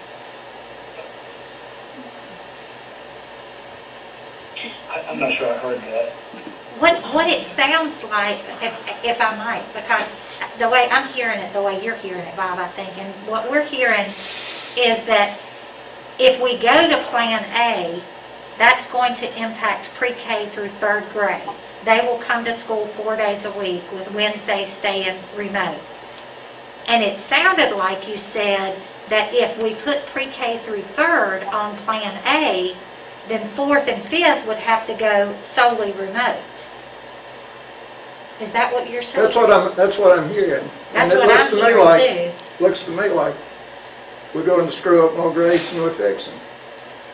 Well, and it looked, Ms. McMichael. Can I ask a question that might, so if we're even remotely looking at Plan A, I mean, which we've got a couple of options here to discuss it, and DPI is saying that we have to keep Plan B for buses.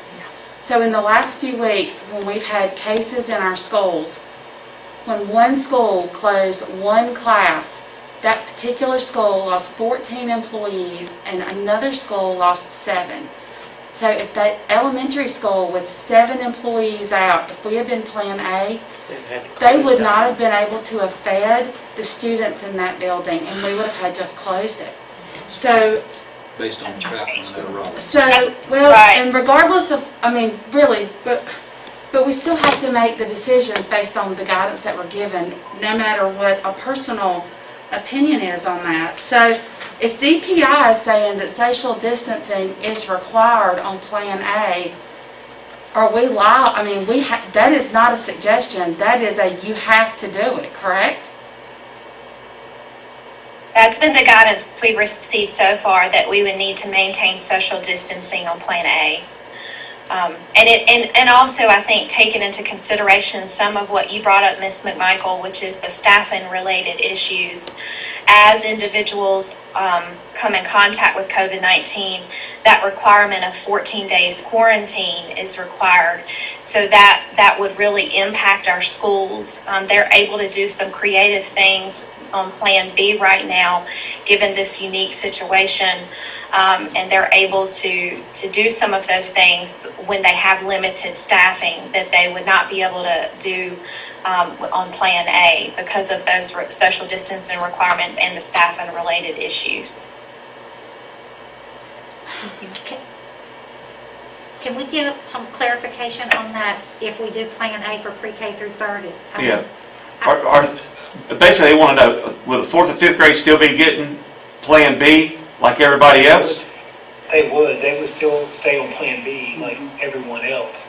But you could make some adjustment there, because if you look at this example here, at this school, none of the 5th grade and one of the 4th grade classes would not be able to have class in that specific classroom in a safe social distance space. But if you go back to the Plan A days, you look at the numbers are well within. So you have 9, 9, 8, 8, 7, 7, and 10. You could stay within those safe social distancing rooms. And you may have to begin sharing rooms and things like that to free up some additional space. But it would give schools options to be able to look at. But yes, they would, 4th and 5th would stay on Plan B. Madam Chair. Yes, Ms. Bell. Dr. Perkins, it would seem to me that as you discuss Plan A, it's almost impossible to do Plan A. Not only is it impossible to provide the adequate amount of space that is required by the state, but it is also very difficult for us. Just looking at what has happened in the past week with the number of teachers who have been quarantined, it will be totally impossible for us to provide adequate instruction in these classrooms if teachers are having to be quarantined. It's going to be impossible because we can't find substitutes.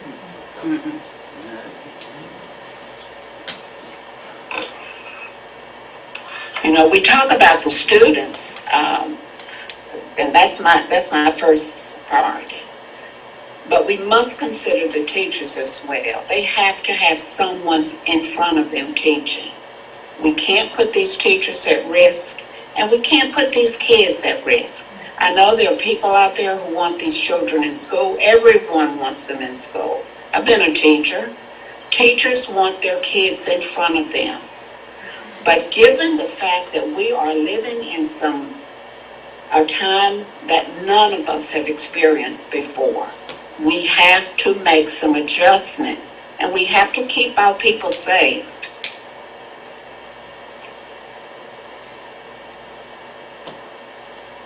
Thank you, Ms. Bell. So, I just have to ask one more question, because I'm getting this question.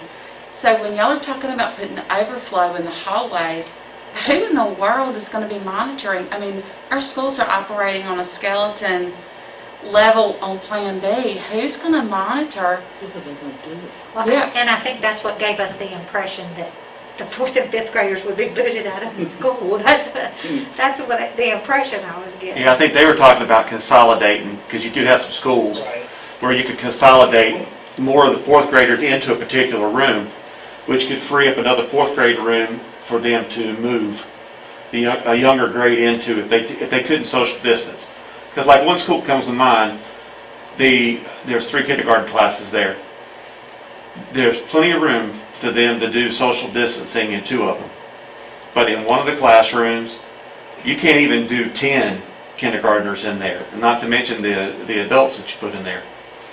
So that's where we would have to figure that out. But if you had a room over in the 4th grade, then you might be able to vacate that room because there's enough kids that are on virtual that the in-person learning, you can still keep social distancing, combining some of the children, and then you can use that classroom for that kindergarten teacher to be able to use. I know it's not ideal, So but like we're just... switch the kindergarten and the 4th grade? You could do that. I mean, like if a teacher just had 9 kids in this example, then they could just flip-flop that day if that's what they need to do. I mean, that's why the schools need the time to be able to plan and to anticipate what this is going to look like. Because I think you're going to have some kids that are wanting to come back if they know they're going to be able to go to school at least 4 out of 5 days. Madam Chair, can I ask a few more Madam questions? Chair, Yes, Mr. Huss? I've been making notes throughout this entire meeting, just listening to what people have to say. It may jump around a little bit on different topics, but please bear with me. One, I've been texted that some of the teachers were a little confused on our prior discussion about cutting out supplements or bonuses. I just want to clarify to them, put them at ease, that had no effect, let me say again, no effect on anything with the teachers. That motion only had to do with central office. So just to clarify that from a previous discussion. And I want to thank our speakers and let them know that I do see the extra work from our teachers every day, every night, every weekend, because I'm married to a middle school math teacher. And this workload is unsustainable. I am frustrated. I understand some other districts have worked out to where certain people could be dedicated just specifically for virtual, but our leadership has not found a way to make that happen. So basically everybody's working double duty. So they're pulling overtime in addition to all the COVID risk. And that's very frustrating. I wanted to share that with you. Thank you. Thank you, Mr. Huss. Ms. McMichael, did you say you had some questions? I did, but I don't remember what it is. It'll come to me in a minute. Okay. Let somebody else talk. Did you say you had something, Ms. McKinney? I thought you were Do I? I thought you were saying. Oh, yeah, I've got plenty to say. Okay. Based on what I'm seeing on this, and based on the past 2 weekends, where we've got an influx of schools closing, teachers out, all of that, to me, the only plan that makes sense is to go to plan, wait a minute, let me get back to it. To go to to option 3. That way, I feel like that we should continue on plan B, because if we go to plan A, which to me, we would be setting everybody up, teachers, kids, everybody up for the possibility of getting this COVID-19. And we see right now on plan B, they're still getting it. And I know that the teachers are overwhelmed. Like Ms. Bale, I've been a teacher.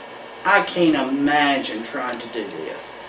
And Mr. Husk said that other counties were doing one teacher doing the virtual, and one Central Elementary is getting ready to start that next Monday. They will be doing a teacher doing all virtual and a teacher doing in person. Personally, I'm for option 3. I don't think it's too much to discuss about this. I mean, if we're truly looking after the best interest of our children and our teachers, then I say we go to option 3. Now, I know probably some of y'all don't agree with me, but I mean, it's too much involved. You're going to let pre-K through 3 go to school? I mean, they're little kids. If you're going to send them to school, send them all to school. And I think if we wait until the end of this semester and start them fresh in January and put them all in school in January on plan A. That way, we've got this much time to see where this COVID is going, not only in our county, but in the country, and see if an inoculation or something comes up that we can give these kids and ourselves. I'd rather be safe than sorry myself. And maybe by then we'll be in phase 3 and won't have to worry about that. What were you going to say, Ms. McMahon? Are you good? I'm good. Okay. So, how do your principals feel? What are our principals saying? I know our teachers have not been given the chance to apply in survey form, but principals have. And principals and teachers sat in on that reentry, on the reentry team. Yep. So what are our principals saying to you in principals meetings? And I surveyed them yesterday, and I just asked them the question. I emailed that to you all. There was about 68% that said they wanted plan C because of staffing issues that they've run into. I think probably some of these closures had some influence on that. The remaining principals said plan B or plan A. We actually had 2 for plan A. I only saw 1. It's 2 in there. Okay. And so, they're wanting to do what's best for kids, and I think they're torn between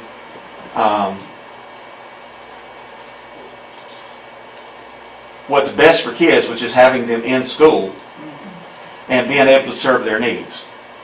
Because, I can tell you from September, the number of kids that are virtual have increased 1,200. So that number keeps changing. So when we're talking about making plans for that, I can tell you that other districts that are doing it, it has not turned out quite as well for them either, because when the kids make that change from that dedicated school, that's why we were saying, if we're going to do something like that, we need time to be able to plan and put that together. We gave our principals the option to be able to figure this out. If they wanted to do that and dedicate a teacher to teach virtually, that they could. But we're not forcing them to do that because that's site-based leadership. And what might work at school A will not work at school B. Because it's a whole different set of situations.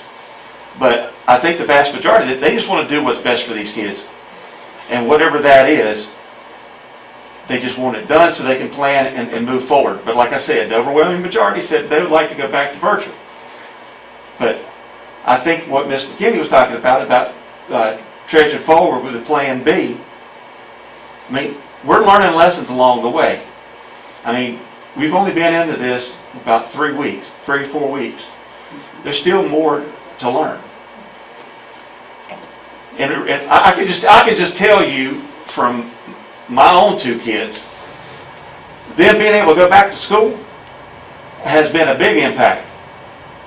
It has helped them a lot to be able to go back and see their friends again. Because, yeah, they're all used to Facebook, Snapchat, and all that other good stuff.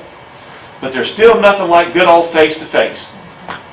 And so I think we have to keep that in mind when we're making this decision.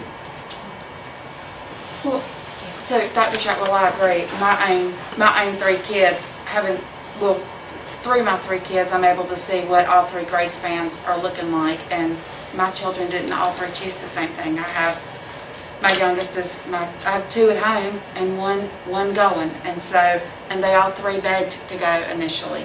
So, but I think we also, we have to be compassionate and consider how do we balance the kids that want to be at school, but then we have some teachers who are scared. We have principals Absolutely. and I do think that we are hearing equally from teachers who are saying keep our schools open versus teachers who are saying close our schools, take us back to virtual. If our principals are saying that they need to be Plan C, I do think that we need to consider there's no stability in going back and forth, and we need to think about, is Mr. Hensley here? How's that impacting our transportation piece? We've got him and Miss Young for transportation. Can we hear from both of them? And Dr. Parks is here for operations. And that's on the slides if you want to get back off of the chart and go to the slides. Sorry, I'm all over the board. No, but it's such a big picture. We can't just. I agree, and I think it's interesting that in that survey, all of the high school and all of the middle schools said Plan C. It was the elementary that was, somewhere and somewhere, and they were kind of across the board too. I thought there was one high school that said Plan A. Dr. Shotwell, I only see one Plan A. Okay. And it's an elementary school. This is tiny print, so I wouldn't be surprised if I misinterpreted. Well, I've rubbed my eyes looking at it a couple of times, but I think Ms. McMichael made a good point too, and when she said that I think we just need to be very considerate. I had a teacher say to me, I just wish we could all get on the same page. I said, that would be awesome, but everybody's level of fear is all over the board, so it's hard to get on that same page. But I think we are on the same page that we all want to do what's best for our students. That's what I'm hearing from everybody. I think that's always been a given. Well, and so that's a good thing. So we can look at that and move forward from that. But the other thing that I heard Ms. McMichael say that I think is very important that we need to make sure we're paying attention to is consistency for our students. Mm-hmm. If they're all over the place, what kind of learning is taking place under those conditions as well? If they're in school, then out of school, then not knowing if they're going to get a full week of school in, and by a full week I mean 2 days, y'all. Yeah. So. And the other thing that you got to keep in mind is, there's been more than just one teacher to say they're at their breaking point. Oh yeah. Oh yeah. And I've heard some people say derogatory things about my teachers that are strictly unfair. I'm gonna leave it at that. But I'm just going to tell you that they're at that point. And I think we need to take that in consideration just along with the kids. And if somehow or other we got to harmonize between the two. And I think the middle ground right now is Plan B. And if we can go back and start separating out the kids to do virtual, the ones that want to commit to that, and then the ones that are in person have that smaller class size, then that's what we can do. But it's been all over the place. Parents, the reason we've given them the flexibility is because we don't know exactly how things are going to look. Because right when we were getting ready to go to Plan B, what happens? The chief executive officer of our state says, hey, let's go to Plan A. And it's like, dude, we are just getting ready to go to Plan B. And we got everybody kind of settled in for that. And then that starts all this hysteria back up again. At some point, we've got to have that level field so that people know and can predict what's going to happen in front of them. Dr. Sherwell. Yes, ma'am. Madam Chair. You know, I think we need to be clear on our communication to our teachers and to our parents. I think they need to know what to expect. Everything is so uncertain. There is a possibility that they may go to school on Monday and then be out of school for 14 days. And this should be something that should be understood. And so that parents won't be upset, so that our kids won't be upset. This is the price that they're going to have to pay, or we're going to have to pay, and have to adjust to if we're going to decide to stay on the present plan that we're on now. At least we will give our students some opportunities to be with their friends and to be with their teachers face to face. Having said that, I'm also concerned about those teachers who, for various reasons or health reasons, would rather, if they could, teach virtually. I like what Central is doing. And principals can work this out because they know their people. They know their teachers. And if you have some teachers who in the building who will only do virtual, and then you have some teachers on a grade level who will only take the kids who are in person, that would work, I think, better also. And it would give teachers some options. If you have teachers with some illness or maybe pregnant who need to not be in front of a number of kids for health reasons, I think we should work with these individuals so that we can give them some other options. One other thing, I've said this before, we need to train a pool of outstanding substitute teachers. We need to call some of our retired teachers back and have them on standby, because there is a possibility that a school would have 10 or 12 teachers out because of COVID. So I think we need to look at the possibility of training a pool of people who could actually go into a classroom and would be very comfortable doing a Zoom lesson if they had to. Thank you. Mr. Madam Chair, may I add one item? One of the real issues this past week with all of these additional closures has been principals have had a hard time. You didn't say it. Charles, you need to speak a little bit louder, please. Sorry. Oh, I'm sorry. So one of the issues that the principals have had this past week with all the additional school closures is able to find substitutes. When there have been outbreaks in schools, subs have not been willing to come in because of fear of potentially being exposed to the virus. And I think that's a real concern that our principals have had as well. Absolutely. Mr. Asley, did you say you had something to say? Yes, ma'am. Mr. Huss, thank you for bringing that up earlier, because my phone started blowing up because I thought I was pretty clear on what I was stating as far as the teachers, so thank you for bringing that up. I've heard from 50% of the parents or teachers and parents. Some say they want to go, some say they want to stay. But at what point are we going to take the initiative to get back to a normal thing? we're going to run into options. We keep kicking the football down the field. And I don't want anybody to read anything into this, Madam Chair. Like you said in your opening statement, we have all struggled with this. This has been a battle for all of us. And I'm as much concerned about teachers as I am the children and the parents that are having to deal with all the intricacies of this whole problem that we got. And then as Dr. Shotwell just plainly stated, the governor of the state throws in a monkey wrench every time we turn around to screw things up. And Dr. Shotwell also made a statement about people making statements about teachers. They shouldn't be doing that, and likewise, it shouldn't go the other way. We need to be the adults in the room and come to some kind of grip on what we can do. And I'm just struggling with this. But it really gets to you when you have people fuss at you. When you're doing the best thing you can, you're trying to do the best thing you can do, and you're not going to make anybody happy. I took my mask off for like a few minutes just so I could breathe, and I got blessed out for taking my mask off. I have an issue with it. I'm sorry if that offends anybody. We're struggling. This board is struggling. I'm not speaking for them, but I believe they are because I hear it in their voice when I talk to them personally. Thank you, Madam Chair.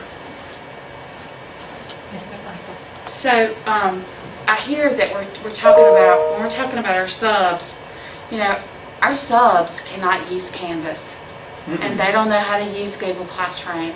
And so that makes, not only if they're not having to be in the building, a lot of times our substitute teachers are retired teachers, and they're going to be in that age range of being in that high risk category. They are not going to want to be. Our schools are struggling to find subs, and so that they're sending their specials, and they're sending TAs in the classrooms where we've had quarantines, and so I think we need to think about that.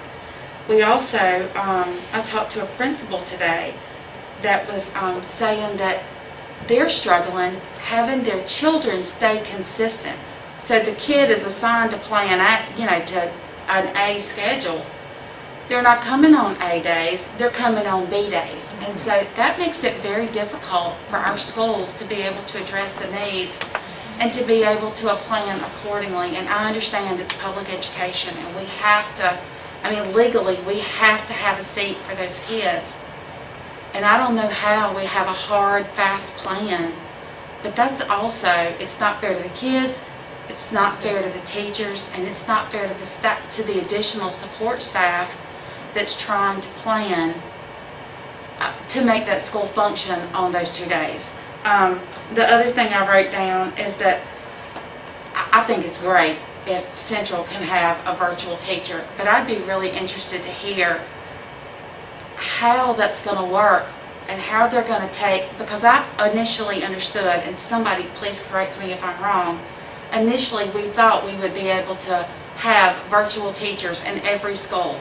And then our parents signed children up to come back at such a rate that it did not look possible to have virtual teachers in every grade level at every school. Is that right?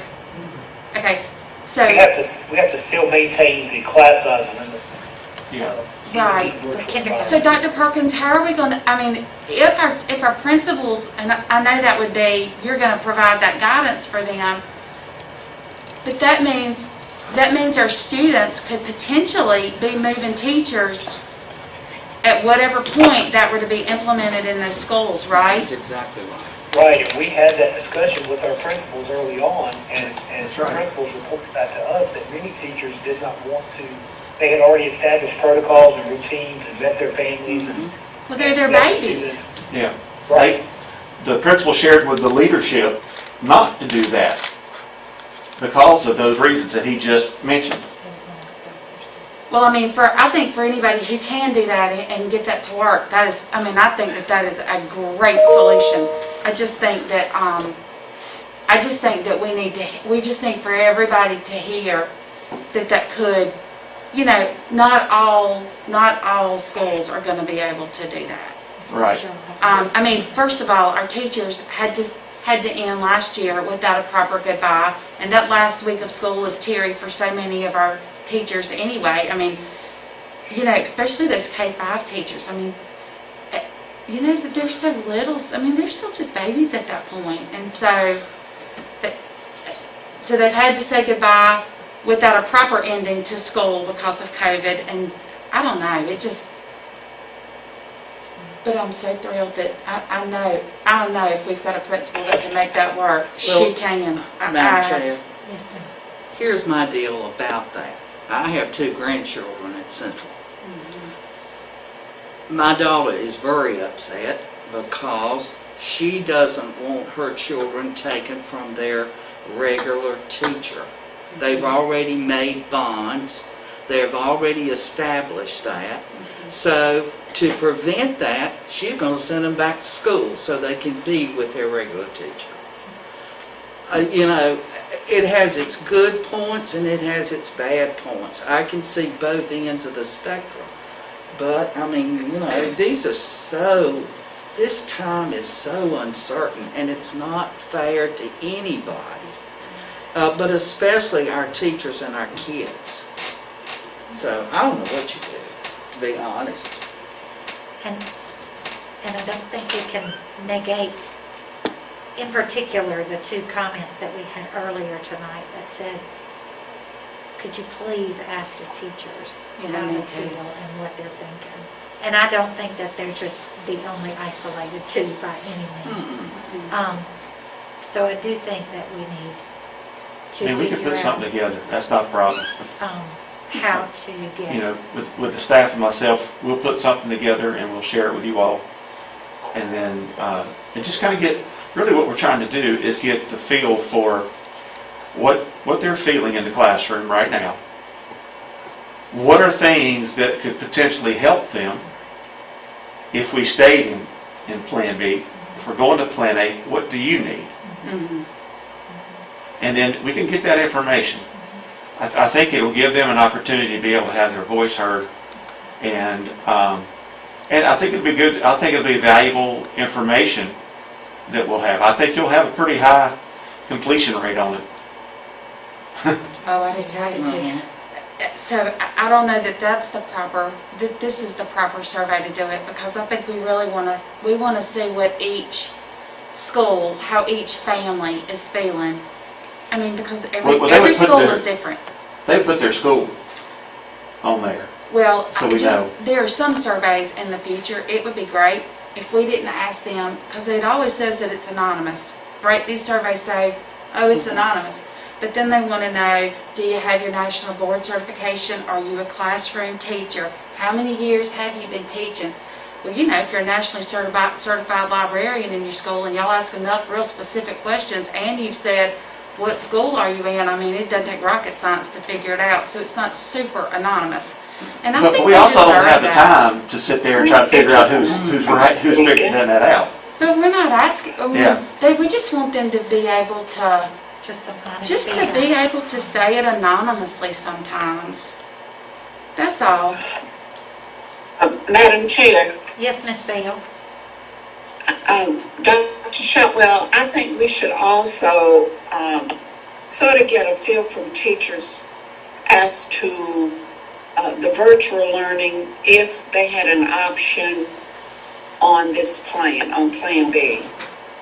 You know, if for any health reasons, if they had the option on Plan B of doing virtual, would they be interested? Because, you know, they would have to have a doctor's excuse or something of that nature.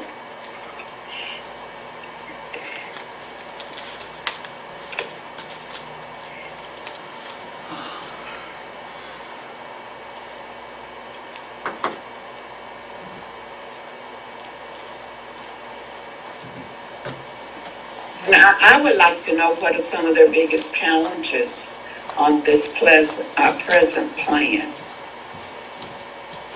with the hybrid.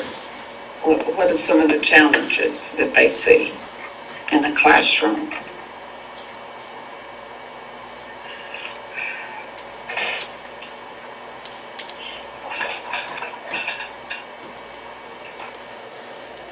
Dr. Shotwell, I would like to know if all of the supplies that they were given, if they feel like that now they're adequate. You know, that little bitty stack looks so small compared to what our teachers are used to getting when parents are bringing supplies in. So how are they feeling about that? And is cleaning a factor? That's something else for Plan A. You know, our teachers on Plan B, between every little thing, they're cleaning those tables. So K-3 teachers are cleaning tables, you know, anywhere from 5 to 8 times a day. What's that going to be like on Plan A? And how do they feel about that? And we're going to be going on a weekly fogging of every school. So it'll be on a schedule. We're doing those on Wednesdays or weekends or Wednesdays? Whenever we can get in, and you know, when there's not people at the building. And really for some of the schools, you know, they're getting it down now to where they're doing it in about an hour and a half at like the X-shaped schools. Because the thing that slows them down are opening the doors. So they've got somebody in there who's going through and then opening the doors, and they just can't keep the trucking. And they're all in hazmat suits and the proper breathing apparatus and all that good stuff. Dr. Shotwell, I just had a message that says that teachers would probably be more inclined to do virtual if parents were really held to a deadline and not allowed to change their minds, and then students were held to the days. Just that preparation piece is so important. Well, again, it goes back to consistency. Mm-hmm.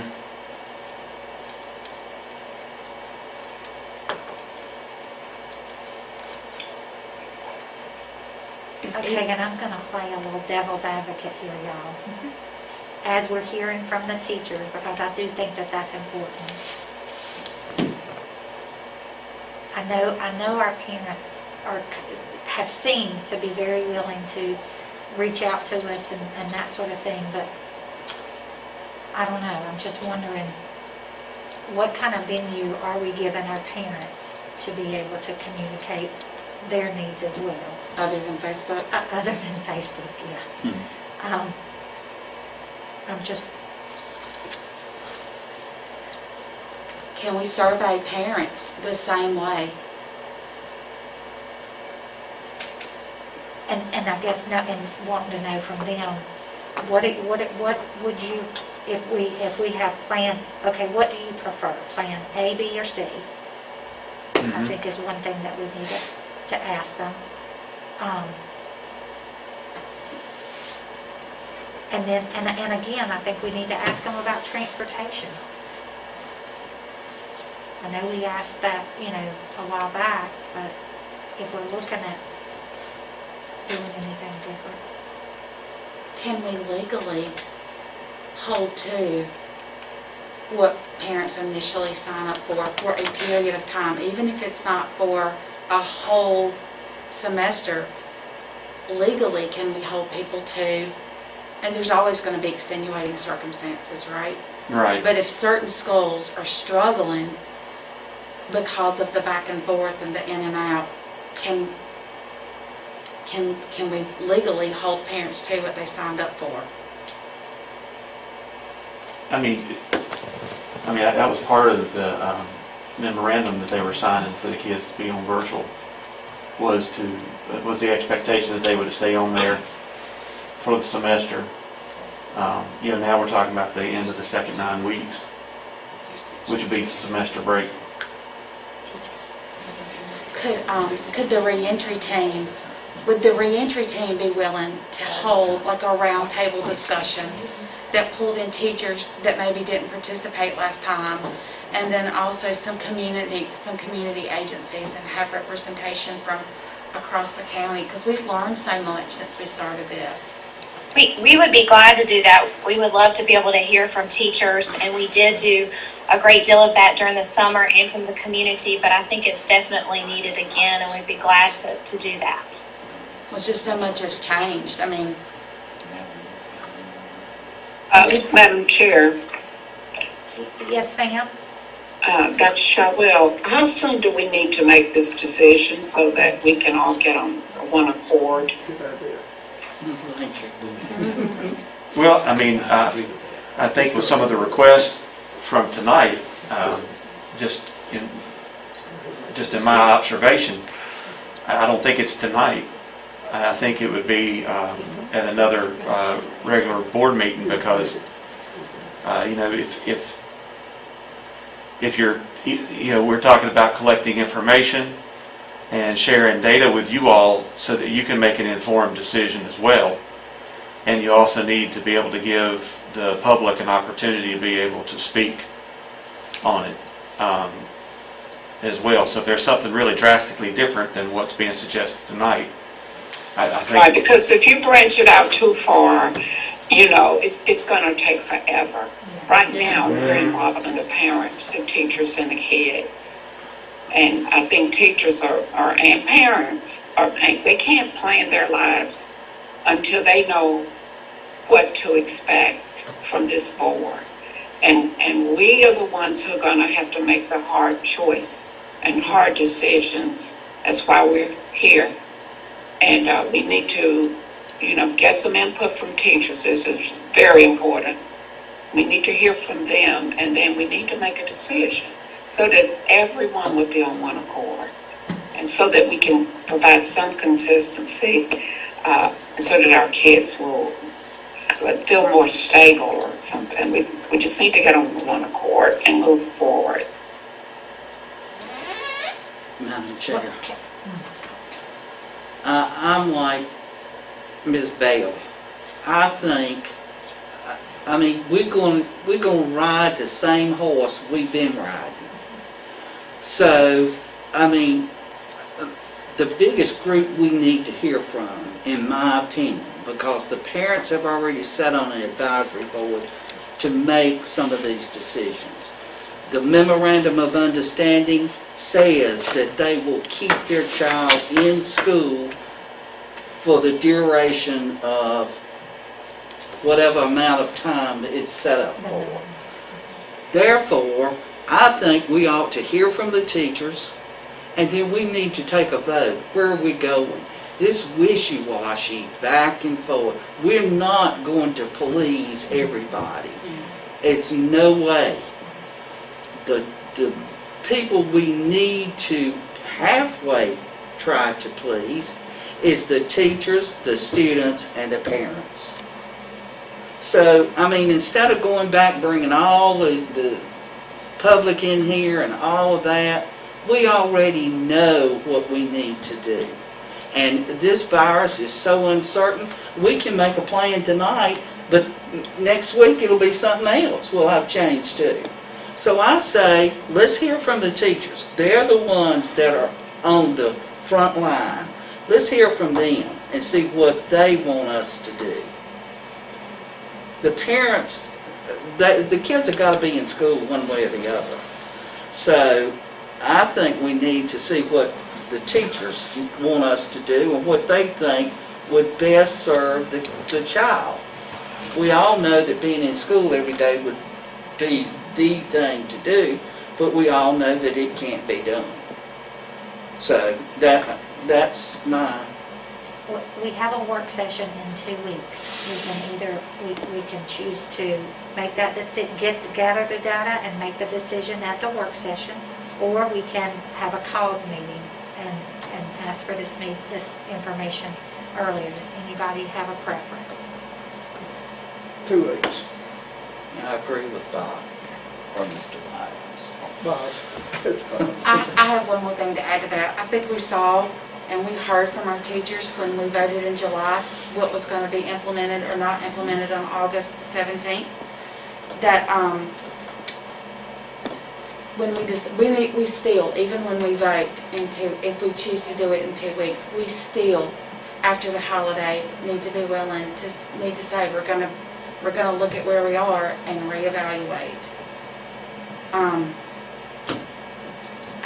It just seems to be throwing something new out all the time. We're always having to adapt to change, and I know we'll adapt to change, but I want them instead of panicking and thinking we're going to expect them to do this one thing, I want them to hear that we're willing to take another look at it, look at where we are.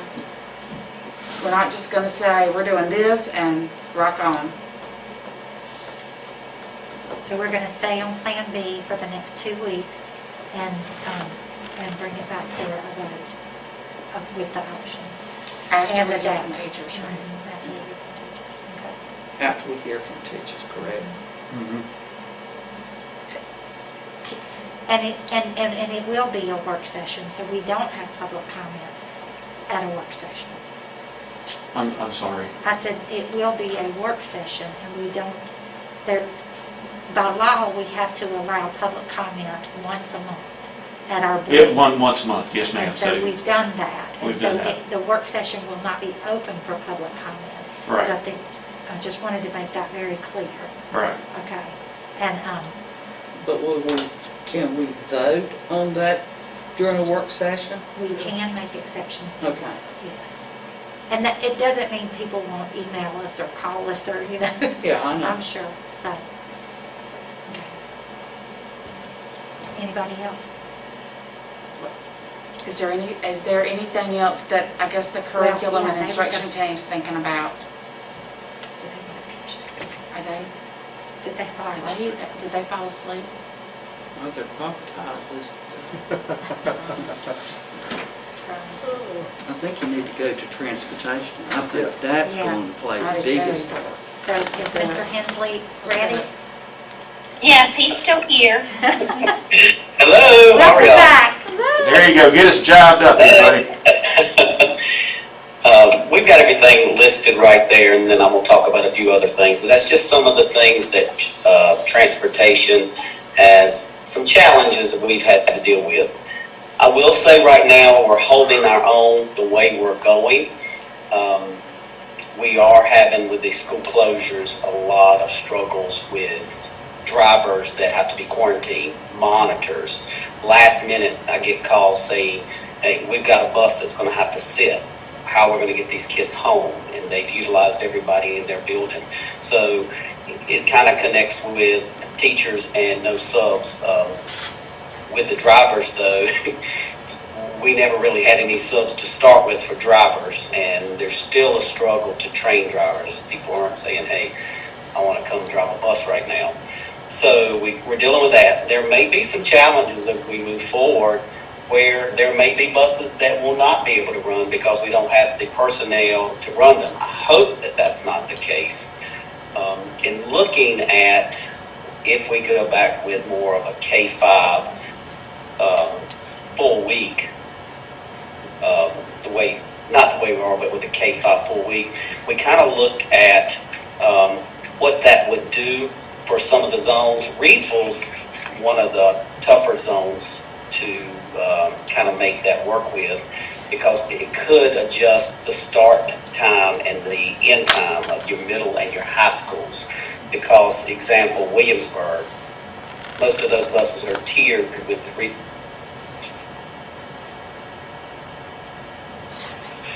middle and green, no more than 2 kids per bus. They would have to do 2 runs on many of those buses of elementary. Do 1 run, bring them back, go back, and do another, bring it back, and then go and do the middle and high school. There's just a larger area to cover. We've got the partnership school, and that school does not have boundaries. It does not have an attendance zone. So we have to transport kids from all over the Reidsville zone, some of them from Eden and so forth. Those kids, we many times have to utilize our EC transportation bus as well, which can limit some of the things that we've got going on. So just about every school would possibly have double runs except Lincoln, Dillard, Monroe, and Wentworth. Doesn't mean all of them would be. It'd be 40 plus buses that we'd be having to look at for that. With our regular ed, it just kind of shows how many changes we had, where a lot of times people would say, I'm coming, and then they change their mind. And so I appreciate the board saying, hey, we need a commitment, because it's hard to plan transportation when you don't have a commitment and things change. It's just, I've never seen a staff work so hard, not only in transportation, but being a part of this whole process when we got out for school, and the amount of meetings and the amount of time for safety and the thought process and the things that Rockingham County School employees have done. I have never seen anything like it, and I never want to discount that. I know that there have been some bumps in the road, and you're going to anticipate that, but it's been a lot of work and a lot of concern for children through every meeting that I've sat in. Right now, we've got about 4,000 kids, probably less than that now on AA and BB together combined. Normally, we've got 600 to 6,500 kids as well. We normally are working out of 2 databases. Right now, if we go to that K5, we're going to be working out of 4 databases, because we don't want to mess up our database that has all of our routes and all of our kids. So if we returned in January, then we would already have that database ready to go. So it's just something that has been a big challenge, but right now the way we are, it's working. I do get calls and emails pretty much daily from principals saying, hey, I've got a bus that's sitting, the driver's quarantined. So anytime one of these schools gets quarantined, it's going to usually almost always affect the driver. Then that bus is usually tiered with another school, so that's going to shut down the transportation for those kids. And many times, because the school, we had an elementary school last week that was quarantined, and it took out several drivers, several monitors, and those buses could not be utilized to pick up the kids at the middle and high school. They're working together the best they can, but then also the ones that do have license, it's hard to take them sometimes out of the classroom because you're trying to balance that act in the classroom as well. But we are trying to keep our plans together and do the best we can. But right now, we're holding our own, give or take a few that go down from here and here and there. But definitely we're seeing a driver shortage, and I think it's going to get much worse. Just don't know which way this is going to go. But their hours sometimes are down, and you might have a bus that runs 5 kids, and they come back and they're used to running many more, and they don't have the kids to transport, so that's a little bit of a challenge. We have the opportunity for them to clean. They're cleaning and cleaning and cleaning. So our buses should be very clean. So the principals are working really well with our drivers to keep them busy. Does anybody have any questions from the transportation end? I do. Okay. Madam Chair, this is Amanda. I'm curious. We don't own any of those little mini buses that, they used to use them for EC kids. Do we not have any of those buses in our fleet? The smaller school buses? No, you're talking about yellow school buses. Yeah. No, we don't purchase those anymore. The reason we don't purchase them, they would be perfect now, since we have, we don't have as many kids. well, the reasoning behind that we don't purchase those anymore, what we found out years ago, when you purchase those, you can always, when you got a short bus, you can never make it bigger. And once you get that bus, you have it for 20 years. So if I can buy a bus with a lift, a full bus, for just a little bit more, and we can utilize it in many different ways, it's not going to save a lot of gas having a short bus or a bigger bus. So you better to take your options and weigh them and get the bigger bus, because it's going to serve you well over the long period if you increase your number of kids. But that's a very good question, and I kind of understand your thinking behind that. I also had a question at the last meeting about your staff. I know they're doing a great job, but are you staffed well enough to do what you need to do with this task that you have before you? Do you have enough people? Oh, you can say yes. Yeah, we're doing good. We're doing okay. I mean, look, I had to give one a week off this week because she's worn out. She asked me to take a vacation, and I said yes. I was almost scared to say that, but she's tired. But everybody is. I'm telling you, I've never seen a county, and I'm telling you, heard of different things, and I know we've been hit hard, but I believe in the people that we have in Rockingham County and our school board. And I know we can make this happen. I don't know why I'm convicted to say that, but I wanted to say it because I've been a part of this since it started, and I've never seen anything like it. I've seen the people step up to the plate. There's no laziness in what's going on right here. All right. We appreciate you, though. Thank you. Has Mom Street made a decision as to whether they're going back yet or not? No, I spoke with Miss Chestnut today, and I think that's something we really are going to have to know as well. But I think they were wanting to kind of see where we were, I assume, because that really impacts us tremendously as well. And then, schools knowing too, they may have to be staffed later in the evening a little bit or earlier in the morning, depending on how this transportation and which direction you guys go. Thank you, Any more questions? Thank you, Mr. Hensley. We You're welcome. appreciate everything y'all been doing. We know y'all been working hard. Hey, everybody has. I appreciate it.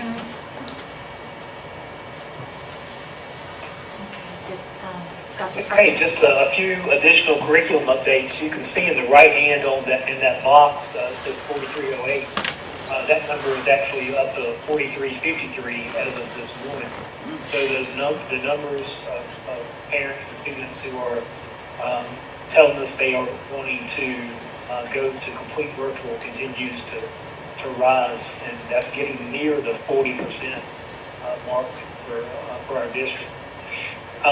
We just had a couple of other things just to put in front of you, some things that are happening in October. By the end of the month, kindergarten students have to have their physicals turned in, so that's coming up. The grading period is ending for our traditional schools on the 15th, and report cards will be issued on the 27th. Dillard, report cards will be issued on October 20th, and our students at Dillard return from intersession tomorrow to begin Plan B. Our check-ins, and I think some of you may have questions regarding the check-ins. I'll be glad to address those. But our check-ins are beginning this month also for grades 4 through 8 in English, language arts, math, and then science for 5th and 8th grades, and then also math 1. And then we're continuing to update our digital teaching and learning newsletter each week for our teachers and adding additional resources and helpful videos for them as well. And I'll be glad to answer any questions anyone may have. Madam Chair, I had a question. Go ahead, Mr. Huss. I want to talk about these check-ins. I've gotten many questions about that. And you please correct me if I'm wrong on any of this, but I'm told that would roughly take a week, and that some kids may have to come in, and that not all districts are doing this. So tell me a little more about these check-ins, how much time it's going to take, how beneficial is it? Sure. The NC check-ins are our DPI test, and they are items that are pulled from the end of grade test item bank. So these are actual items that a student could see on an end of grade test. The check-ins at each grade level are much shorter versions of an assessment. There's typically about 22 to 24 questions in a check-in. And I think I heard in maybe one of your previous comments earlier a concern about a workday being used for testing. One of the things that the state is allowing school districts to do this year is if you have a district-owned Chromebook that has the testing app on the Chromebook, then the district can provide a code to students so they can log into the testing app and take the test from home. So that will be an option for students that are on complete virtual. However, for any student that does not have a district-owned Chromebook, they will actually have to come into the school to take the test. That item is on the MOU that parents signed. They understand that they would come in for any state testing. So that would happen. There was a proposal that started with our middle school principals in trying in an effort to get more kids in to take the test, to extend the window that would start on the teacher workday of the 16th of October and then go through the rest of next week. And typically we have about a week-long window for these check-ins, but because of the circumstances we're facing right now, Mr. Heiler has expressed to us this morning that we have to be prepared to have that testing window open, possibly for even as much as a month, to get everyone through to test. And these tests are not required; they're not a part of the official accountability model, so there's no per se penalty if we don't do it. However, because the tests are aligned to the end of course or end of grade test in these subjects, in these grade levels, it's really a good look into how students are doing within those specific standards and what follow-up, what remediation may need to occur based on the results of those tests. And that's why those tests are so important. A lot of the other testing in the state has been completely eliminated. The Department of Public Instruction did not eliminate the check-ins. They are still allowing that to be used because of how closely it aligns to the end of grade test. And it really gives our teachers a good view of where the students stand and how much maybe more review they need in certain standards. So I'll be glad to answer any other questions you have about it. No, I'm not finished yet. Here's my concern. So some schools have really only experienced 1 full week and plus a day of direct learning, as opposed to virtual. This seems like a tremendous amount of extra work. You said could stretch out to a month. We have so many unknowns. I'm opposed to doing this testing as of now. I'm not saying that it's not critical, but I personally would like to see this pushed toward next semester, where we're just testing and testing and testing. That's one of the things I hear has been a big issue in this district. I feel like we need to spend that time teaching. I'm done. Thank you. The way the check-ins are laid out, each check-in is specific to certain specific standards that are supposed to be taught during that time period. They're spaced out throughout the year to allow teachers to assess how students have done during that period of time with those standards and give them an opportunity to go back and reteach and address any of those concerns that they may have. And when I said that the window may open for a month, it doesn't mean teachers will be testing for a month. Students typically can complete the check-in within a 90-minute or so period, if not sooner than that. But it would allow students that month to get it done, because we know we have students that are completely virtual, and then students that are on A and B, and then students that if there are closures, that would impact that as well. Because I completely understand what you're saying. My son's school, he's only had 1 day of in-person instruction since we started because of the closure. So I definitely understand those concerns. I have a question. Yes, Ms. Beth. Dr. Perkins, from the parents that I have heard from have been very concerned about the academic pace of COVID. And they're very concerned that their kids are falling behind. And from our educators' perspective, I think that the check-ins are important, because now more than ever, we need to be able to assess our children to find out exactly how much they have lost academically, so that we will know how to better serve them, even if it's virtually. But we need to know where these kids are. We need to know how much learning they have lost. I don't know if the state is going to waive end of grade tests or not. Have you heard, Dr. Perkins? Yes, they've indicated they would not be waiving tests this year, that we would be taking end of grade and course tests. Well, then more than ever, I think the check-ins will be very important because we're still being held to the same standards, COVID or not. The state is still holding us to the same standards. I just think it will benefit the classroom teachers and it'll help ease the mind of some of our parents to make sure that the kids are getting what they need. Yes, ma'am. With the check-ins also, the teachers get access to item analysis so they can compare and you can regroup students that miss certain problems, and that helps in small group instruction if you're going over certain skills and concepts again. So there's a lot of data, good data that comes with those check-ins. And again, the tests are brief. They're no more than 25 questions and can easily be done in one traditional period. Mr. Pasley had a question, then Mr. Wyatt, and then Ms. McMichael.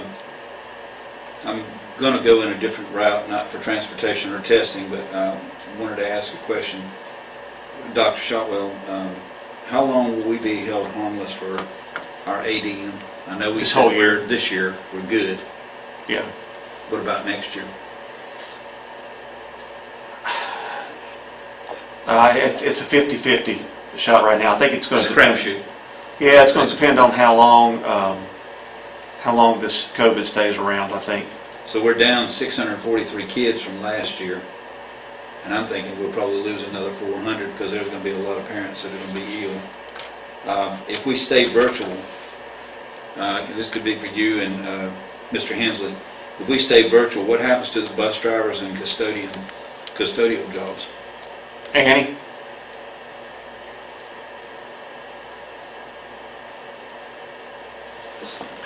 For right now, for this fiscal year, state 056 money is flexible to be able to pay bus drivers to sanitize school buildings to help with remote instruction. But for right now, that flexibility is only to be granted for this school year. This school year? Mm-hmm. Okay. Dr. Shotwell, you had said early on, when we were in the infant stages of this, that you were going to make this as much like being in a traditional class day. How do you propose doing that? And if the board was to vote virtual, are we going to make the teachers stay in front of the computers with the understanding that you got to get a break because you're going to, me and the chair were discussing it, but make it as much like a full day and not just have a child log in, get a video lesson, and then gone. Right. I mean, they need we are here to teach. Yeah. I agree with you on that. Is that going to be a problem? I don't think that's going to be a problem. I think they need to understand that is the expectation. It is the expectation right now. Okay. But especially if they're on virtual, because I mean, I'm not expecting them to lecture for 90 minutes, but I do expect them to engage. Well, with the setting, I mean. Thank you, Madam Chair. Thank you, Dr. Shotwell. You're welcome. Brent, I'll go back to check-in. I think we might as well go ahead and do all we can to add to the confusion. I think it's worthless at this point in time to worry about testing kids when we're not teaching them.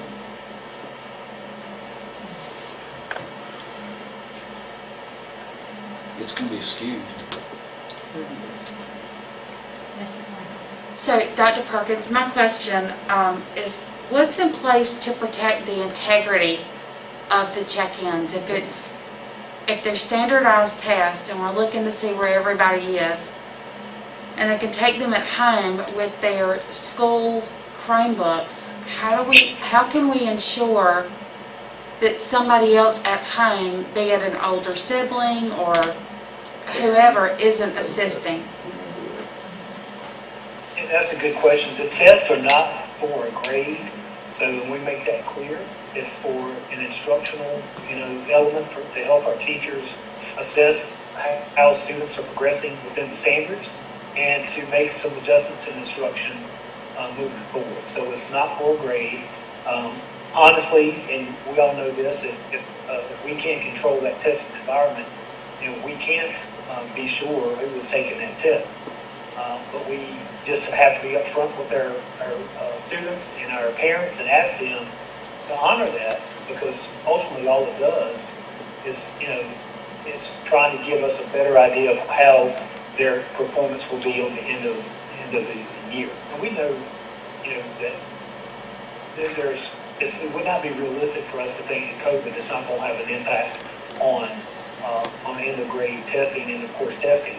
But I know we as educators want to do all we can for our students and to allow them to get as much learning as possible. And if this is a tool that helps us identify additional weaknesses and in order to target that, we feel like it's important to do that. And Dr. Shotwell shared with us also, there was a survey among the PTEC, Piedmont Triad Education Consortium districts, and all the districts except for 3 are moving ahead with the DPI check-ins as well. I have one more question for you about the check-ins. If we're going to take as much as a month to do them, do you think we could keep schools from having those check-ins on their teacher work days that parents thought were going to be well, not even remote, but just a student-free day? And so I've had some people say, that's a teacher work day, my kid's not going to get instruction. I've also had complaints, that's a teacher work day, I didn't think my kid was going to have to go, and we've made plans. Yes, ma'am. And moving forward, based on your decision tonight with the calendar revisions, the work days would move back to being traditional work days where there would not be any intended instruction on a work day. Teachers would have that available. We can go back again, and Mr. Hyler made this suggestion this morning, that we lengthen the window for these check-ins. That would provide more options for schools, so they would not have to necessarily consider using that teacher workday. That was originally, again, suggested when the window was much shorter, and that was based on the original planning of that check-in window. But we can certainly go back and work with principals to clarify that they allow that workday to be a workday for teachers. Thank you. Yes, ma'am. And Dr. Perkins, when you said 90 minutes, you meant 90 minutes for all the subjects, right? Well, each one, there's a 25-item test for 4th grade ELA. There's a 25-item test for 4th grade math. So there'd be 2 tests there. If you're in 5th and 8th grade, you're taking, a math, a ELA, and a science test. So each of the 3 tests are about 25 questions each. So they're, depending on what grade you're in, it's going to determine how many tests you're taking, 2 or 3. Madam Chair, I have another comment. Yes, sir, Mr. Gus. You say 25 minutes, that doesn't sound like a lot, but you've got all that extra time of preparation. I think it's going to eat into valuable education time that we don't need to take away from the teachers right now, not to mention let's just throw one more thing at them. Sure, why not? I'm opposed to it. And at any time, Madam Chair, if it would be appropriate, I'd like to make a motion to postpone this. Well, and I'll let you get to that in just a second, Mr. Husband. I do feel like I need to make one comment about it, though, and that is that, and what I'm hearing Dr. Perkins say, and what I think I've heard Ms. Bell say as well, is parents want to know that we all want to know that the students are learning, as crazy of a time as we're in. And so in order to do that, we have to assess what they're learning. And they're going to be held accountable to those EOGs. So how many times, if I understand correctly, those check-ins are supposed to occur 3 times in the year, is that correct? Dr. Yes, ma'am. Yes, ma'am, that's right. So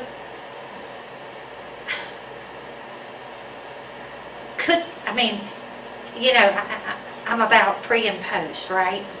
What do I know? What did I learn? that helps our teachers know, it helps our parents know what kind of progress we're making. And not that we need to go there right now, but it also helps us with what do children need at the beginning of next year. Mhm. And so I just feel like we've got to have some kind of a pre and post. If it's the check-ins, it's the check-ins. If it's something else, then we need to figure out what that is. Do we let the schools decide whether they do the check-ins or not, or utilize something different? But teachers have got to have some kind of a gauge have to have a as base. to, I would think, I would want that as a teacher. Bob's over here ready to say something, I can tell, so I'm gonna shut up and let him talk. Brent, if you'll make that motion, I will second it. I think parents and everybody needs to know where we stand on wasting time testing. Madam Chair, Yes, ma'am. I understand that Mr. White and Mr. Huss both think that's a waste of time. However, being a teacher and a principal, I know how valuable that information is. Like like Madam Chair said, you have to have a beginning and an end. Where did they start? Where did they end? That information can be taken to CASA on each grade level. The teachers and the principal can decide, okay, this is where the child is, this is where he needs to be. What can we do to push that child to that point? Also, these check-ins are aligned with the EOG, and the EOG is going to have to be taken. The state's already said so. So if we don't start checking along the way where they are and what they need, then they're going to be doomed much more so than if we just leave them alone and let the teachers teach. Madam Chair, I make a motion that we do not do check-ins. I second. I'm just taking that, a second by Mr. Isley. This is a hot topic, so we're going to vote by name, if you don't mind. Ms. Bell, we'll start with you. Amanda Bell, no, I disagree. Doug Isley, aye. Paula Rakestraw, no. Bob White, certainly aye. Vicki McKinney, no. Kimberly McMichael, no. Brent Huss, aye.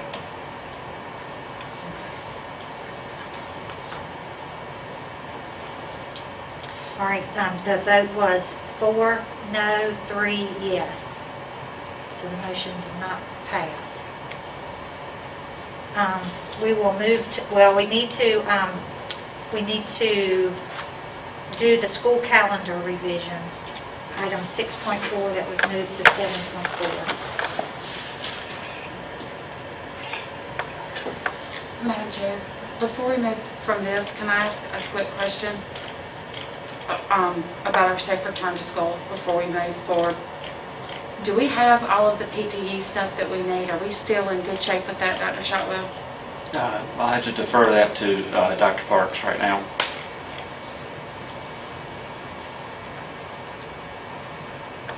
We are continuing to get in our PPE equipment, and as schools need different supplies, we are able to fill those orders. I know that Mr. Staples on the call, if there's anything else he wants to say.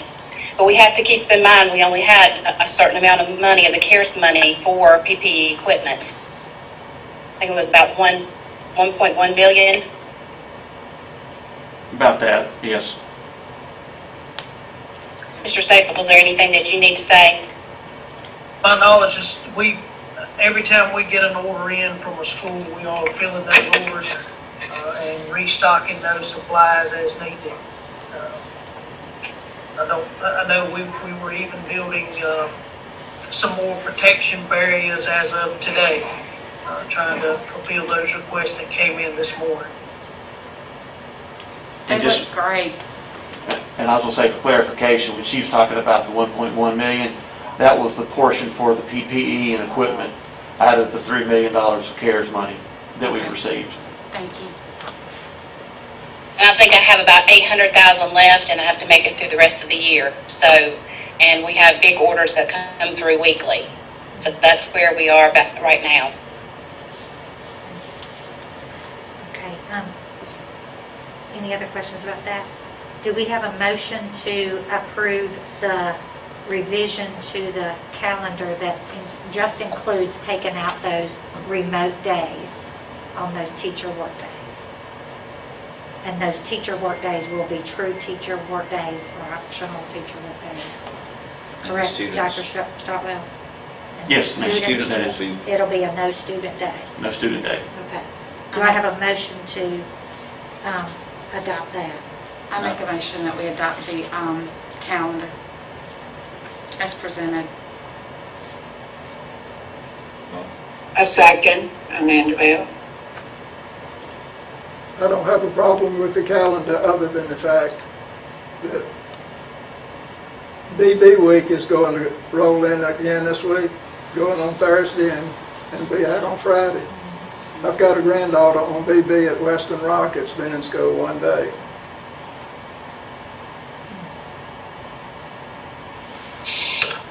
Well, that's fine. She'll have a day of testing coming up too.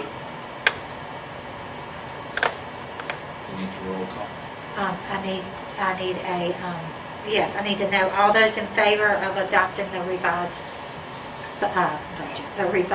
calendar. Would you repeat that, please? I need a vote on the adoption of the revised calendar to include taking out the remote days on the teacher work days. Amanda Bell, aye. Doug Osley, aye. Paula Rickstow, aye. Boyd, aye. Vicky McKinney, aye. Kimberly McMichael, aye. Brent Huss, aye. Okay, thank y'all. All right, we're going to roll on to reports and discussion items. Operations and logistics, Dr. Parks. Good evening, Dr. Shotwell and board members. Dr. Shotwell, if you will pull up the energy performance contract presentation, we'll start with Daniel Broyles. He is the performance contract construction manager for this project. He has been on this call tonight, as well as Kim Smith. She is the senior executive for Johnson Controls. And both of them are with us this evening to give us an update on where we are with our project. Thanks, Dr. Parks. Good evening, ladies and gentlemen of the board. Like Dr. Sanjay, Dr. Parks said, my name is Daniel. Once we get the thing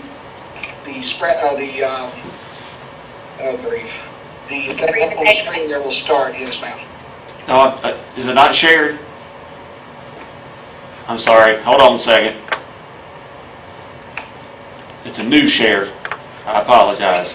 I thought I had it on there. Is that better? Here we go. Okay. There was Mr. Stotwell. Okay, so basically starting off there, if you can go to the next slide, please, Mr. Stotwell. All right, for the agenda for this presentation, we have the standard energy performance contract scope of work. We have our project schedule milestones, our project timeline, and we've included a lot of pictures from the different ECMs that we're working. And last, we'll have questions. So next slide, please, Dr. Shotwell. Okay, so the project scope of work, and this is a slide that we've used in the other presentations. It basically goes through all of the schools and which ones are getting each ECM. Currently, we are working in lighting in Reedsville, we're working at Dillard, and we're at the Douglas Education Center doing water conservation. So if you could, Dr. Shotwell, could you move on to the next slide? All right, so the project schedule milestones as of now, ECM 1A, the lighting retrofit. Currently started, soft start on October 5th. We are actually in Reedsville tonight installing lights. We've had a good night, made good production. Everything's going smoothly there. We're just getting started, really geared up. We brought in some extra crews to start getting us ahead on the schedule, and I foresee we'll start making some of this schedule up as we go through the next couple of months. Okay, that's for ECM 1A. ECM 4C Dillard, HVAC upgrades. Like we reported before, the engineering is 100% complete. We issued IFC, issued for constructions on August 28th. We started demo on September 21st, and we are installing controls, and we finished the existing classrooms, and we're starting into the AHU rooms, at the mechanical rooms at Dillard. Pipe fabrication is going pretty good, and today I can tell everybody that we actually set the chiller. It came in, we got it set today, and we're moving ahead starting tomorrow installing piping and equipment. So we're really making some headway there, and it's coming pretty smooth. ECM 9B, the Rockingham High School chilled water insulation repairs. I'm pleased to present that we had finished this ECM on September 22nd. We've kept an eye over the last couple of weeks, make sure everything looks good, and I'm happy with what we got. Everything looks good. The school actually feels good when you go in there on them hot days and the evenings, so everything's going good with that one. Excuse me. ECM 13 is our domestic water conservation. So as we made this presentation last week, we had completed 6 locations, and we were working in homes. We finished that up a little early, and like I said, we're in Douglas Education Center now. We'll be finishing that up and moving right into Douglas Elementary School starting tomorrow evening. So we're still moving ahead there. The ECM 17, we got this ECM started this morning with the crew out at McMichael at the sports field. We actually started installing the water meters. We're going pretty good there. I'm projecting that we should, and this has sort of been changed, we should be complete by this Friday at the rate we're going. We were going to start last week, but it fell through on some materials. Okay, so here we have the project timeline. As you can see, like I've said before, we're trying to make up some of the lighting and try to finish this early, but everything else is set up and is showing there that we're good, except for the chilled water insulation. You'll see that we finished that in actually 2 weeks sooner than what we had projected. So we're pretty much standing down there. There was nothing else should change on this slide except for lighting if we keep going at the rate we're going. All right, so here we have some pictures. This is some of the Rockingham insulation that we took. And of course, you'll see here all the difference in the piping and the insulation. And Mr. Shotwell, if you can move to the next slide here, you'll see that all the new stuff. And you'll see that all of the old piping had the original green insulation. I tried to take some pictures that show you diverse, with the insulation change, some of the bare piping. But this is in the chiller room outside at Rockingham County High School. Okay, again, the auditorium, before and after. Got it all cleaned up, swept, and we shampooed the carpet, wiped everything down after we repaired the ceiling. It was a big task cutting the ceiling out, and it was, you didn't know it when you had everything covering up the whole auditorium, but once we got all the scaffolding out of there, we realized that even with plastic down, we had a mess. So we actually swept that up, wiped the walls, the stage down, and we vacuumed and shampooed. Again, here's the ceiling repair. This is just taken on different angles. Before, some of the other pictures, we had actually cut holes through this whole entire ceiling so we could do all of the chilled water piping. It worked out pretty good. You can move to the next one. Again, you'll see here different stages. Okay, so here we are at ECM 13 water conservation. Again, a little before and after. As we ripping these commodes, porcelain, the urinals out. We've been finding a lot of bad piping and stuff and flanges that we're repairing. That's going pretty smoothly. You can move to the next one there. Here's an example of some of the issues that we're finding pretty common. And you'll see this is a sewer pipe. And now this one right here is a urinal supply line. After we take everything out, you'll see how the piping is rotted on the inside. So we have to go back into the chase and remove these lines and then reinstall new ones out. So we've been finding this stuff, and and broken sewer pipe flanges and sewer pipe pretty commonly in the older schools. And we expected that, though. I mean, we didn't come in thinking that we would. Here's a good example of a really messed up one that's been broken and then repaired several times over the year. We've actually put silicone in there and got that to seal so it wouldn't leak and kept moving forward. What we did was we ripped this flange completely out, repaired the flange, and then you can see installed the commode there as well. Here's an example of some of our wall-hung toilets. And when you don't see this when you go in there and start looking at these until you start tearing them out, you'll see just how bad shape these studs are. A lot of these studs are right at the verge of breaking and snapping off. So what we have been doing is we remove the porcelain, we take the studs out of the chase, out of the wall, we put new studs in, repair it, and then retorque everything down. So an example of what that looks like. Here we have two examples of some new installed. That's a floor mount versus the wall hung. Pretty standard. Again, here's some some more of the water conservation materials, some of the older equipment that we run in the Delaney valves. A lot of them are really old, still working, just working at high flows.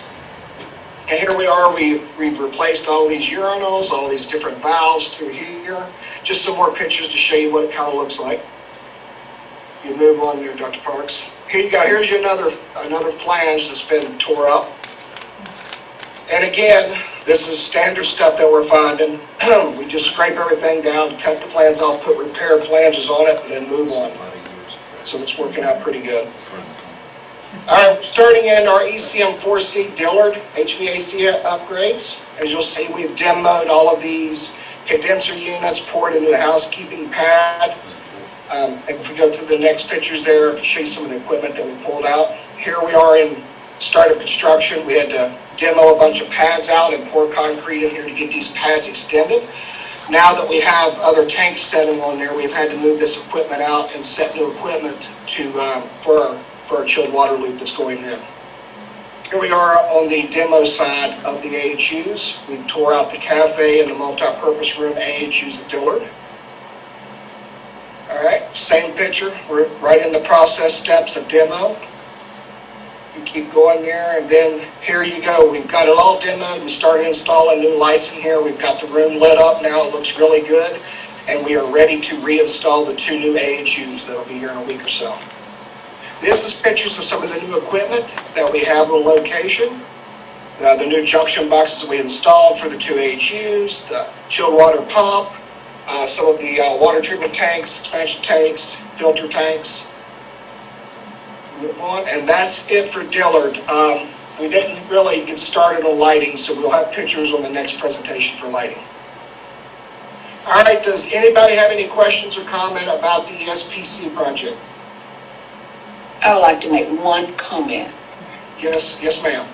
Ms. Bell, I think it's pretty awesome to see or to transform some of that old worn out equipment that's in our buildings, and it's going to be so much safer and cost saving for us.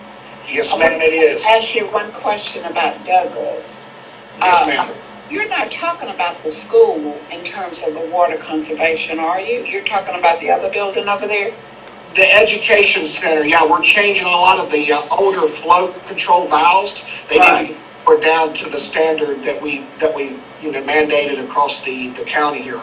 So they have larger flush valves. We went in, we didn't change the porcelain, but we just changed all of the actual flow controls on those. That's what we did over the last couple of days. Okay, because I know Douglas is one of our green schools. I was hoping it wouldn't have to do that. Yeah, it's a very beautiful school. It took my breath away when I walked into the cathedral.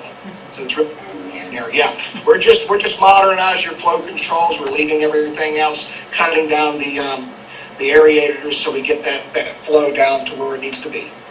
Okay, thank you. Yes, ma'am.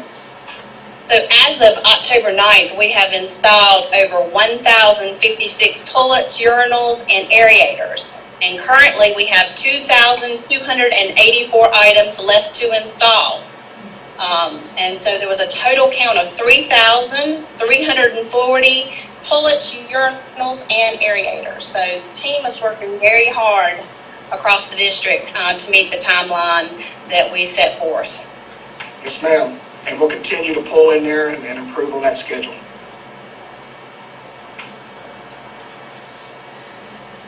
Any other questions? Looks good. Thank you. Yes, ma'am. Thank you. And you guys have a good evening. You too. Thank you, Daniel. Yes, ma'am. All right, Dr. Shotwell, we ready to start the next presentation? Yes, There ma'am. we go. All right. We're going to start with the Moorhead High School roof. The east half of the gymnasium was completed on October 5th with only the perimeter metal remaining to be installed. The roof replacement on the west half began Tuesday, October 6th on the north end, and we're going to progress to the south until completion of the gymnasium. Also, the roof replacement efforts north to south have resulted in completion of about 2/3 of the west half being completed by Friday, October 9th. So we're making good progress. Good weather, good progress. The south end modular units, we have been flipping mods, and our goal this week is to have the final inspection.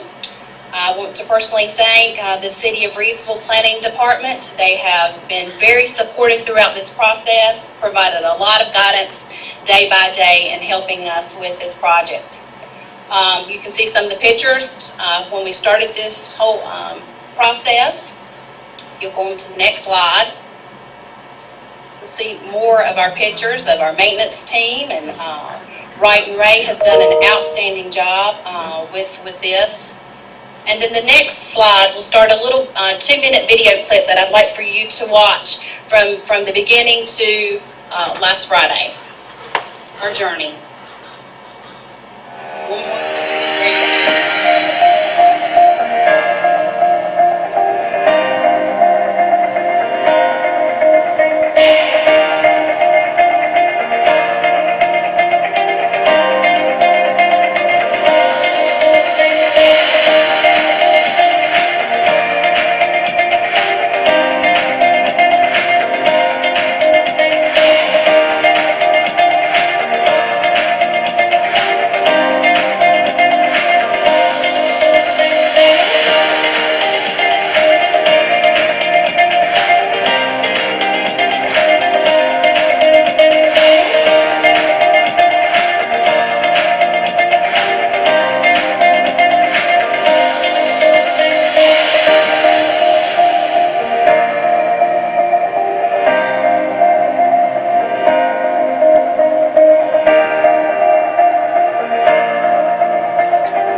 Picture's my favorite. Our kids are ready to move into their units. We're certainly ready to do a show on HGTV called Flippin' Mods. We're certainly ready. We're excited, and just wanted to show you the journey. And we're very proud of this project. And just want to talk to you about the budget. We have spent $171,560.85. That does not include the straw that I purchased at the end of the day on Friday. I wanted to make sure that we didn't have any mud splashing up on the white skirting. And so we're at $171,560.85. Wanted to mention to you, because we're at that almost that 75 mark with the 71,000. The 100,000 is coming from the commissioners. The 71,000 we use from capital funding. So just wanted to get your thoughts tonight on the canopy. I did receive a quote for the canopy. It's to furnish and install an aluminum canopy, approximately 134 feet long, and that would cost us $23,185. This would include the aluminum post to be set in the concrete. So just want to get your thoughts on that. $23,185. Any comments? I'll comment. I think we need those covered walkways. I mean, there've been years, it wasn't that many years ago that the walkway that connects the main building to the primary to the cafeteria building where the kindergartners and the cafeteria is, that was, ripped apart in a bad storm, damaged by wind. It caused a lot of problems for the kids going back and forth. I just think this covered walkways, I mean, these kids are going to need that just to get to the bathroom. Yep. I have a comment. Okay, Ms. Bell, Mr. Isley had asked to speak next, and then I'll get you, okay? All right, thank you. Thank you, Madam Chair. Just want to make a comment. Before we even knew that we were going to purchase these, Mr. Huss and I think, had brought this up about awnings, because I believe we received quite a few emails about us going over budget and not taking that into consideration. So I just wanted to put it out there that we talked about this before we ever purchased the units. So I strongly agree with putting it on there as steel. Mrs. Bell? Well, I would first like to thank the maintenance department. I think they did an outstanding job, and the cost, it was so cost effective. Those mobile units are very expensive, brand new. So what are we going to do about furnishing? Are you buying new furniture, or are you bringing in used furniture for those units? We're bringing in used furniture. Okay. And also, I think the canopy is definitely needed there. But they look really good. That's great. Thank you. Can I say something? Yeah, Mr. Isley has another comment. Ms. Parks? Yes. Ms. Parks, I think you're using some of the used furniture because we can't use those, what do you call them? The Flexible seating? Say it again? Talking about the flexible seating? Well, it's like a community desk. Yeah. Because we're having to do that because of spacing. Yes, sir. So just so people know, we're not being chintzy and not wanting to buy new furniture. We're doing it because we've got to keep spacing. Okay. Thank you, Dr. Parks. So I just need, approval. I need approval to spend over that 75,000 mark. I was just focused on the 20. So I need approval for that. Okay, thank you. Yes, Mr. Madam Isley. Chair, I move that we give approval to get the funding so we can take care of the covered walkways and finish out this project. And I think I would it's money second well it. spent. Okay, Mr. Isley made the motion, Ms. Bell made a second. I second. I'm sorry. All those in favor, say aye. Any opposed? I think I would agree. Okay. All right, thank you, Dr. Parks. Yeah, what, do you have an opposed? You Thank didn't, you didn't give me a ceiling. I mean, I'm not going to go crazy and get gold. Oh, I'm but sorry, I thought we were doing the $26,000 would probably be. I thought we were going with the 23,185. We are, but I just want to have a little extra, just in case. That's a cushion. Well, I think within reason, I'll amend that to say within reason to take care of what it takes to finish out the project, but within reason. So up to What do you think, Bob? 26, 25? But you're still under the 200,000. Yes, sir. We're still under 200,000, so I'd say up to 26. 26, okay. Ms. Bell, are you still okay with the second of that amended motion? Oh, yes, I am. I agree. All those in favor of the amended motion up to 26,000?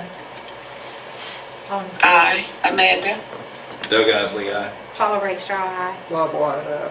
Vicki McKinney, aye. Kimberly McMichael, aye. Brent Huss, aye. Okay, all right. Thank y'all. Thank you, Thank you. Dr. Shotwell. Sorry, I wasn't paying attention. All right, and then these are just some other projects that we're also working on. Western Rock Middle School gym roofs completed, the track, they are almost complete with that. They have finished the band area, finished the drains, started digging holes for the fence post. Feel free to go by and take a look. It's really looking great. We should have some pictures that we can update you on the next meeting. The New Vision generator, you approved for us to use the funding from Old Williamsburg property. EC felt it was very important that we reach out to Sutton County and have an engineer take a look at that to design a plan. And so we're in the process of working on that. The Western tennis courts, we have submitted on our end the application to USTA. And we're still waiting on that. I want to mention to you that we have over at Reesville High School, the press box roof needs to be repaired. So we are working on putting some quotes together from different construction folks. The slope roof and concession stand roof has substantial leaks. Also, the men's and the women's restrooms need a new shingle roof. So we're looking at doing some repairs with that press box. Also, we've had some concerns over at Moorhead High School with the band area, and so we're looking at some drainage issues that we'll address. And then once we look at that, then we will put together a plan for removing the asbestos and what it would cost to put in flooring. And I'll bring more information to you once I get all that together. And then another concern that we want to look at is some paging systems across the district. We have some schools that paging systems need some repairs. And so I know that Casey has put together some quotes, and I'm working with that team on trying to get some repairs done to our paging systems. And then I think the last slide is just, land use interviews. Okay. So we have been in the process of... Dr. Parks, we got a question. Okay, sorry. Two, actually. Two questions, actually. Go ahead. All right. Dr. Parks, just in your going over that list of the things that needed to be replaced or repaired, how are the, and it could just be that I forgot, what about the bleachers at Western Rock Middle? And then what about the bleachers at Holmes? The Western Rock's already been taken care of. Okay. So Holmes is the next worst one. That's right, they're blue. Yes. Yep, we've seen that picture. Yeah. Okay. And Holmes is being taken care of? No, it's the next on the list. Okay. It's next on the list. Thank you. Ms. Parks. If you remember, I presented to you back in March, $8 million worth of repairs, pretty much immediate repairs that needed to be done. And so now I need to take that $8 million down to $800,000 and determine what are the most important projects. And so you see here some of the projects that we feel like need to be done before further damage occurs. Okay. Mr. Isley has a question. Ms. Parks. Okay. On the generator, you said we were going to do what? I heard you say something about consulting? Yes, we felt like we needed to have someone, an engineer, take a look at that. And if you want to chime in here as to why we felt like we needed to have an engineered plan, if you could talk to that, please. Yes, ma'am. So we actually received that quote this afternoon. I don't know if you got to see it on your email or not, but we did get that quote for the design fees for that generator project.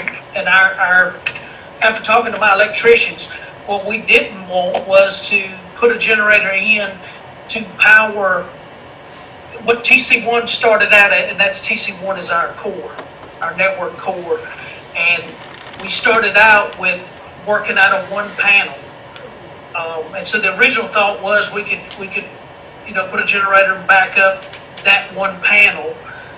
Since then, we've added 2, and the future plans are even to add more to TC1. And so we felt the need to make sure that we powered the entire building because it would be fed out of multiple panels. Yep. And so, that being said, we didn't want to go into using a generator and somebody turn on the microwave and shut the network down. So, we just want to make sure we had a large enough generator that would power the entire building, and that was designed for that purpose and not something that just a cell phone was trying to sell us. Hey, Ms. Parks, do you have that dollar amount? Or PCDU, Mr. I Stover? have not opened that email. Okay. I can look on my email, hang on. Oh, okay. It's an electrical engineer, correct? Yes, sir. The Sutton Kennerly SK Engineers, it's the group that designs all of our roofs. Yeah, but this guy specifically is for electrical engineering. Yes.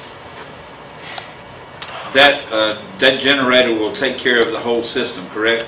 Yeah. Including phones? Yeah, everything feeds out of that. Right. Yeah.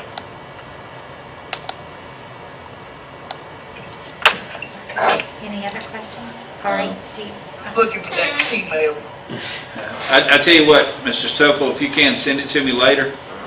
Ms. Parks? Got it right here if you want it. Okay. All right, so, looks like, it says SKA Consulting Engineers proposes to provide the services for proposed scope of services for a lump sum of $6,800. And that would be the design and installation of a new natural gas-driven generator and automatic transfer switch to serve the entire building at the New Vision Technology Center. Site visit to confirm all the field conditions, production of drawings and specifications for bidding and construction. Specifications will be on the drawings. SKA will provide and review the contractor bids as requested by RCS and review and approve the equipment submittals, contractor RFIs, and applications for payments, and conduct one site visit during construction and one for final inspection. And then And I can forward that. Madam Chairman. If it pleases the board, and if they think it fit, if we're going to design this generator that's going to power up the whole school system, I think we need some a covering over it, even if it's a simple lean-to, and some security around it. Whatever. I just thought I'd throw that to the board. There's a fence. There's a fence already right over there, isn't that right, EC? Not actually. We would have to, if there's a fence there, but we would need to provide a taller fence. It's 4-foot fence there now. I got you. We need to provide some, but we can actually have the bid documents reflect that that's what we want as part of the scope is a fence around it. Okay, we can do that. And a cover over it. I mean, it's. Yeah. Something simple. Yeah. And then back to your question, with the exception of central office and maintenance, Yes. and everybody else's phones are all through there, but for ours, if it goes down, ours are down. If transportation and maintenance goes down, they're down. Okay. If the power goes out. Right. Thank you. That's my understanding. Yes. Thank you, Madam Chair. All right. Dr. Parks, would you like to do the last of your slides? Yes, I just wanted to mention that Terry Carlson, he's the research specialist at NC State University. He's conducted 7 interview sessions. We call them our listen and learn sessions with the planning offices across the county. Terry's going to continue to interview other individuals to help us obtain information to learn more about residential developments. In our conversations, we've discussed developments that are actively under construction. We've discussed developments that are approved but not yet under construction, and then developments that will begin construction in the near future. So that long-term planning. And so we've also talked about, land use plans, maps, and infrastructure like water, sewer, and transportation. I just want to thank Mr. Wyatt and Ms. Ms. Rakestraw and Dr. Shotwell for attending those sessions. We've had some really great interviews, and you can see the folks here on this slide that we interviewed, and it's really gone well. We have learned a lot, and I really feel like this is going to help us for future planning. So more information to come.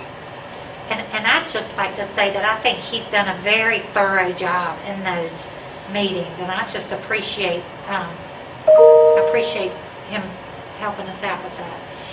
I know, it's real exciting work. And then finally, just wanted to thank everyone that was able to attend our machining lab ribbon cutting. This was a great event, and we certainly appreciate everyone that attended. And Dr. Shotwell, I'm not sure if there's anything else you want to say here. It's a great day, great event. It was an awesome day, and it's really I'm looking forward to the opportunities that our kids are going to be afforded by having this program. Absolutely, and that's all we have to share from operations. Thank you. You're welcome. Okay, we're going to move to item 8.2, Board of Education meeting schedule. This is, do you want to speak to it, Dr. Shotwell? Yeah, I need to find it. Let's see. I think it's on this one. I can go here.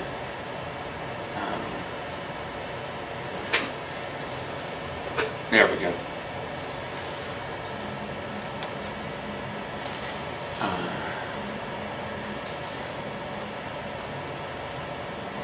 Can y'all see that on the other, Sanja? Can you see that?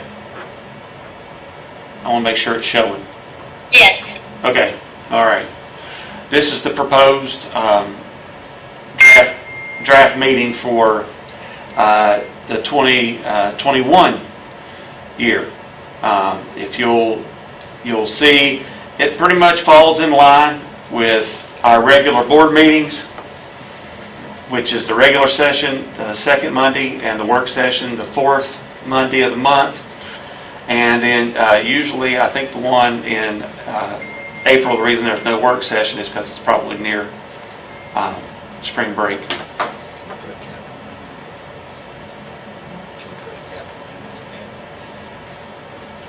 All right, so that's just for our review. Yeah, we'll bring them back to you next month. Okay. Thank you. You're quite welcome. All right. I noticed there was not a superintendent's report. Did you need to say anything? All right. I guess not. So we'll move into our closed session portion. So we need a motion to go. First, let me, I've been getting emails blowing up. Dr. Shotwell explained to the teachers that we have not touched theirs. Yeah, listen, y'all's supplements are just fine. We didn't even discuss it. Yeah, I think when you heard supplement, I know how that immediately made a reaction for everybody, but y'all still going to be able to have Christmas when you get your first installment in December. Everything's going to be fine. We didn't even talk about it. It's everybody here over on Harrington Highway, so y'all are all good, everything's fine, promise. Thank you. Okay, so we're going to take a motion and to go into closed session. Madam Chair, I move that we go into closed session in accordance with General Statute 143-318-11 and General Statute 160A-266 to discuss personnel and property and adopted language therein. Do we have a second? I'll second. Okay, and all those in favor, say aye. Aye. Any opposed? Okay, we're going to take a 10-minute break